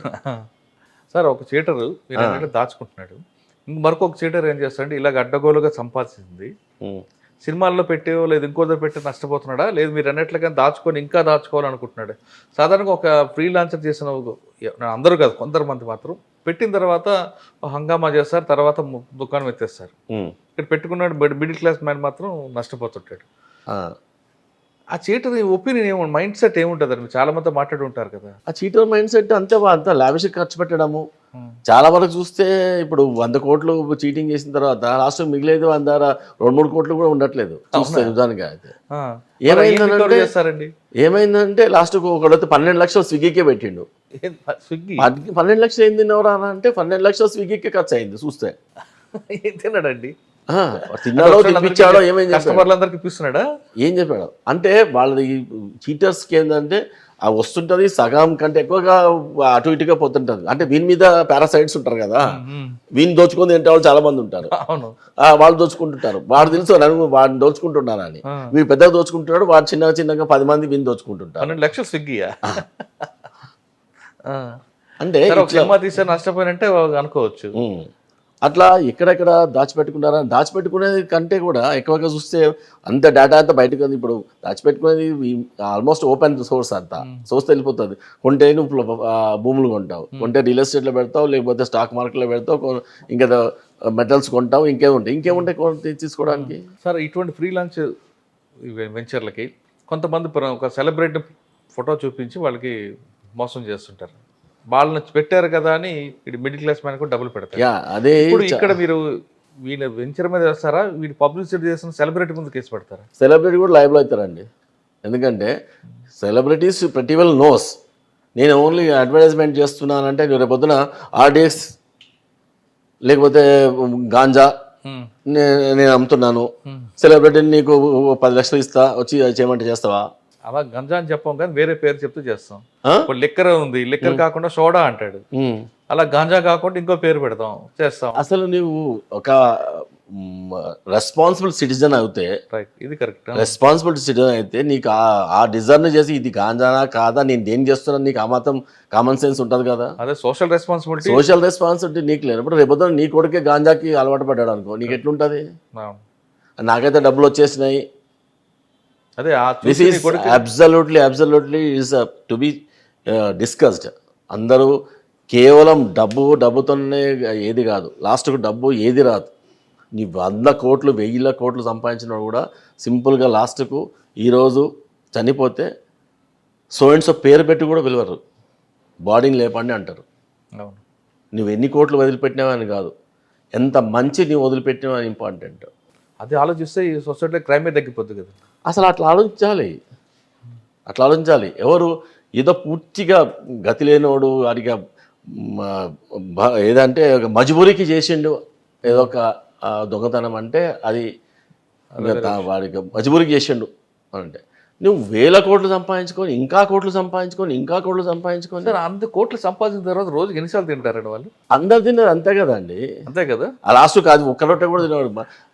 ఎవరు నేను చాలాసార్లు గరికపాటి నరసింహరావు గారు చూస్తుంటాను. అసలు బిగినింగ్ నుంచి చెప్తాడు ఆయన, తినడానికి లాస్ట్కు ఒక రోజు ఒక రొట్టె ముక్క కూడా తినలేని షుగర్ బీపీ ఉంటాయి, అన్నీ ఉంటాయి. ఒక రోజు రొట్టె తినలేడు, తర్వాత మంచిగా నిద్రపోలేడు, ఎప్పుడూ చనిపోయేందుకు ఒక టెన్షన్లో ఉంటాడు. ఇవన్నీ ఎన్ని కోట్లు సంపాదించడం వల్ల అవన్నీ వస్తాయా నీకు? రావు. You know that Alexander also went without anything and bare hands. Sir, ఇంకొక మీ దగ్గర మీ వింగ్లో ఉన్నది షీ టీమ్స్. వాటి వర్క్ ఎలాగుందండి? షీ టీమ్స్ చాలా బాగా చేస్తున్నారు. తర్వాత వాళ్ళు దాంట్లో ఇక్కడ డెకో ఆపరేషన్స్ చేస్తున్నారు. ఇప్పుడు ఎగ్జిబిషన్లో కానీ కొన్ని గ్యాదరింగ్స్ కానీ టెంపుల్స్ కానీ ఇట్లాంటి గ్యాదరింగ్ ఉన్నప్పుడు డెకో ఆపరేషన్స్ ఇమ్మీడియట్గా రెడ్ హ్యాండెడ్గా యూటీజర్స్ పట్టుకుంటున్నారు. సో ఐరోన్ ఏంటంటే యూటీజర్స్ టీనేజర్సే ఉంటారు అనుకున్నాం, చాలామంది అన్ని ఏజెస్లో ఉన్నారు. 60 above ఉన్నారా? ఉన్నారు. వాళ్ళు ఏం చేస్తారు? మీరు కౌన్సిలింగ్ ఇస్తున్నాం, దాని తర్వాత ఒక్కోసారి తీసుకుంటే శిక్ష కూడా పడుతుంది. ఇక ఫైనల్గా చెప్పండి సార్, మీరు ఏదో ఒక సివిల్ సర్వీస్ రాయాలి అనుకున్నారు, కుదరలేదు, కానీ పోలీస్ అయ్యారు. ఓకే, ఒక మంచి సాఫ్ట్వేర్ కంపెనీకి వెళ్దాం అనుకున్నారు, యూఎస్ఎల్ డబ్బులు సంపాదిద్దాం అనుకున్నారు, కాలేదు. మైనింగ్ కంపెనీ వదిలిపెట్టారు. ఎప్పుడైనా అనిపించిందా సివిల్స్ రాయలేదు ఇంకా నా గోల్ రీచ్ కాలేదు, కానీ ఈ డిపార్ట్మెంట్లోకి వచ్చే గోల్ రీచ్ అయ్యాను కానీ, లేదా మీ ఫ్రెండ్స్ అందరూ కూడా సాఫ్ట్వేర్ వెళ్ళిపోయి బాగా సంపాదించుంటారు, ఇప్పుడు యూఎస్ వెళ్ళి నేను సంపాదించలేకపోయాను, ఈ రెండు ఎప్పుడైనా బేరే చేసుకున్నారా? నేను ఇప్పుడు కూడా చేయగలను. I can become very best entrepreneur. I can build my own empire. There is no doubt at all. I have that mental capacity, I have that intelligence and all. I have that tajurba. But this passion తో చేస్తున్న job ఇది. కానీ డబ్బులు సంపాదించలేదు. I don't have any regret at all. కానీ మధ్యలో మీకు Cyberabad commissioner రావాలనుకుని ఎందుకు రాలే పేరు? అది గవర్నమెంట్ డెసిషన్. మన రావాలి అని మనము ఎక్స్పెక్ట్ చేస్తాము, ఇస్తే బాగుంటుంది అని. డిపెండ్స్ ఆన్ గవర్నమెంట్, అంతే. సార్, ఫైనల్గా క్వశ్చన్ అండి, ఈ డిపార్ట్మెంట్లో రావాలనుకున్న వాళ్ళకి మీరు ఇచ్చే మెసేజ్ ఏంటి? This is the best department and you will feel utmost satisfaction and utmost proud and also మీ చుట్టుపక్కల ఉన్న వాళ్ళు, మీ ఫ్యామిలీ మెంబర్స్ అందరూ కూడా ప్రౌడ్ ఫీల్ అవుతారు. But hard work should be there and also నీకు అన్నీ కష్టం ఉంటుంది, నీకు అట్లే రికగ్నిషన్ ఉంటుంది, రెండు ఉంటాయి. కానీ ఈ డిపార్ట్మెంట్ థ్యాంక్స్లెస్ జాబ్ కదండి. ఎవరైనా థ్యాంక్స్ లేదు జాబ్ అని చాలా మంది బయట థ్యాంక్స్ అంటే నీకు అనిపించుకుంటుంది. నువ్వు ఒక టార్గెట్ చేసి అరే నాకు దీంట్లో ఇంత సంపాదించుకోవాలా అనే టార్గెట్ ఉన్నప్పుడు థ్యాంక్స్ లెస్ అనిపిస్తుంది. ఒక కేసు చేసినప్పుడు వచ్చే సంతోషము, ఒకరికి న్యాయం చేసినప్పుడు వచ్చే సంతోషము, డేర్గా నీళ్ళు మాట్లాడినప్పుడు వచ్చే ప్రైడ్, తర్వాత నువ్వు పోతుంటే అందరూ యూనిఫామ్కి ఇచ్చే ఇది ఆ రెస్పెక్ట్, తర్వాత ఈ సో అండ్ సో అని చెప్పి అన్నప్పుడు అంతకంటే ఇట్స్ $1 million. కానీ చాలా మంది ఈ డిపార్ట్మెంట్లోకి వచ్చాక డబ్బుల కోసం వస్తుంటారండి, డబ్బులే ప్రధానంగా పనిచేస్తుంటారు. అంటే మీ సర్వీస్లోకి వచ్చినప్పుడు ఒక స్టేజ్కి వచ్చే వరకు ఎస్ఐ కానీ సిఏ కానీ, అంటే మీ లెవెల్లో చెప్తున్నా, ఒక ఏసీపీ లెవెల్, ఒక ఐపీఎస్ అయ్యే వరకు కొంచెం జాగ్రత్తగా ఉంటారు ప్రతి విషయంలో కూడా. అదే ఎస్ఐ నుంచి వచ్చారనుకోండి, ఒక డిఎస్పీ వరకు కేర్ఫుల్గా ఉంటారు. కానీ ఇప్పుడు కొంతమంది వస్తూనే బ్యాటింగ్ వాళ్ళ ప్రయారిటీస్ అంతా ఇదండి. నిజానికి అయితే బయట నిజంగా అవే ఇది చేసుకోవాలనుకుంటే, డబ్బులు సంపాదించుకుంటే బయట నీకు 1000 times ఆఫ్ ఆపర్చునిటీ ఉంది దీనికంటే కూడా. ఇక్కడ అవసరం లేదు. ఒక దోశ బండి అతను is earning 12 lakhs per month. Can you earn in this? ఇక్కడ అంత ఉండదు. నువ్వు చేయడానికి పోతే కూడా నీకు చాలా అంత every chance is there to get caught. అవును. ఎందుకు? నీకు ప్రతి ఒక్కటి చేయొచ్చు. దానికి బయట డబ్బులు సంపాదించడానికి ఇప్పుడు పెద్ద పెద్ద స్కిల్స్ ఏం అవసరం లేదు. ఇప్పుడు చాలామంది పెద్ద పెద్ద సాఫ్ట్వేర్ బాగా పెద్ద పెద్ద చేసిన వాళ్ళు కూడా చిన్న చిన్న బిజినెస్ పెట్టి సంపాదిస్తున్నారు. కానీ డబ్బే ప్రధానం కాదు కదా. కాదు, దీంట్లో ఉన్న ప్రైడ్నెస్ వేరేగా ఉంటుంది కదా. అసలు చెప్తున్నా, ఒక కేసు డిటెక్ట్ చేస్తే దాంట్లో వచ్చేది ప్రౌడ్, తర్వాత ఆఫీసర్స్ నిన్ను శబాషి ఇచ్చేటప్పుడు కానీ ఎట్లుంటుంది సార్? మీరు డిపార్ట్మెంట్కి వచ్చినప్పుడు ఎస్పీఐ వరకు కూడా పోలీసింగ్ అనగానే ఒక రెస్పెక్టబుల్గా ఉండేది, ఆఫీసర్ల పోస్టింగ్లు ఉండేది. అది క్రమేపీ అది పొలిటికల్ పోస్టింగ్లకు మారింది. అది మీరు అవునన్నా కాదని నిజం. అది అటువంటిప్పుడు మీకు ఏమనిపిస్తుంటుందండి? అటువంటి సిచ్యువేషన్ ఫేస్ చేస్తారు ఒక్కోసారి. అట్లా మనం డిజర్వింగ్ అయినప్పుడు మనకు కాకుండా ఇంకా వేరే బైపాస్లో కొంతమంది వస్తుంటే అనిపిస్తుంటుంది. అందరికి మనకు కూడా అనిపిస్తుంటుంది. ఒకప్పుడు ఆఫీసర్ పోస్టింగ్లు కదండి, అంతా ఆఫీసర్ సార్. మీరు బాగా పనిచేశారంటే ఎస్ఆర్ చూసుకుని పంపించేవారు. Yeah yeah. కానీ ఇప్పుడు అది పొలిటికల్ పోస్టింగ్లు మారాడని మీరు ఎలా అనుకుంటారు? అంటే సిచ్యువేషన్స్ వి కాంట్ సే. అంటే గవర్నమెంట్ ఎట్లా అనుకుంటే అట్లా కదా, అంతే.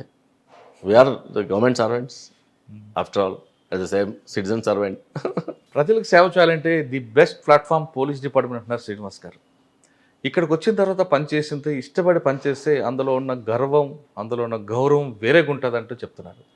డబ్బులు సంపాదించాలంటే ఈ డిపార్ట్మెంట్కి అస్సలు మీకు సూట్ కాదు, దీనికి సంపాదించాలంటే ఇంకా చాలా డిపార్ట్మెంట్లు చాలా వింగ్స్ ఉన్నాయి కాబట్టి అక్కడ వెళ్ళండి, కానీ దయచేసి పోలీస్ డిపార్ట్మెంట్లోకి డబ్బులు సంపాదించాలి మాత్రం రావద్దంటూ శ్రీనివాస్ గారు చెప్తున్నారు. ఇది ఈ వారం శ్రీనివాస్ గారితో ఎక్సలెంట్ ఇంటర్వ్యూ. వచ్చే వారం మరో గెస్ట్తో మళ్ళీ కలుద్దాం. అంతవరకు నమస్తే. Thank you very much. Thank you. I dreams, this police diaries is something very, very valuable towards that. I must really appreciate Murali, your insights.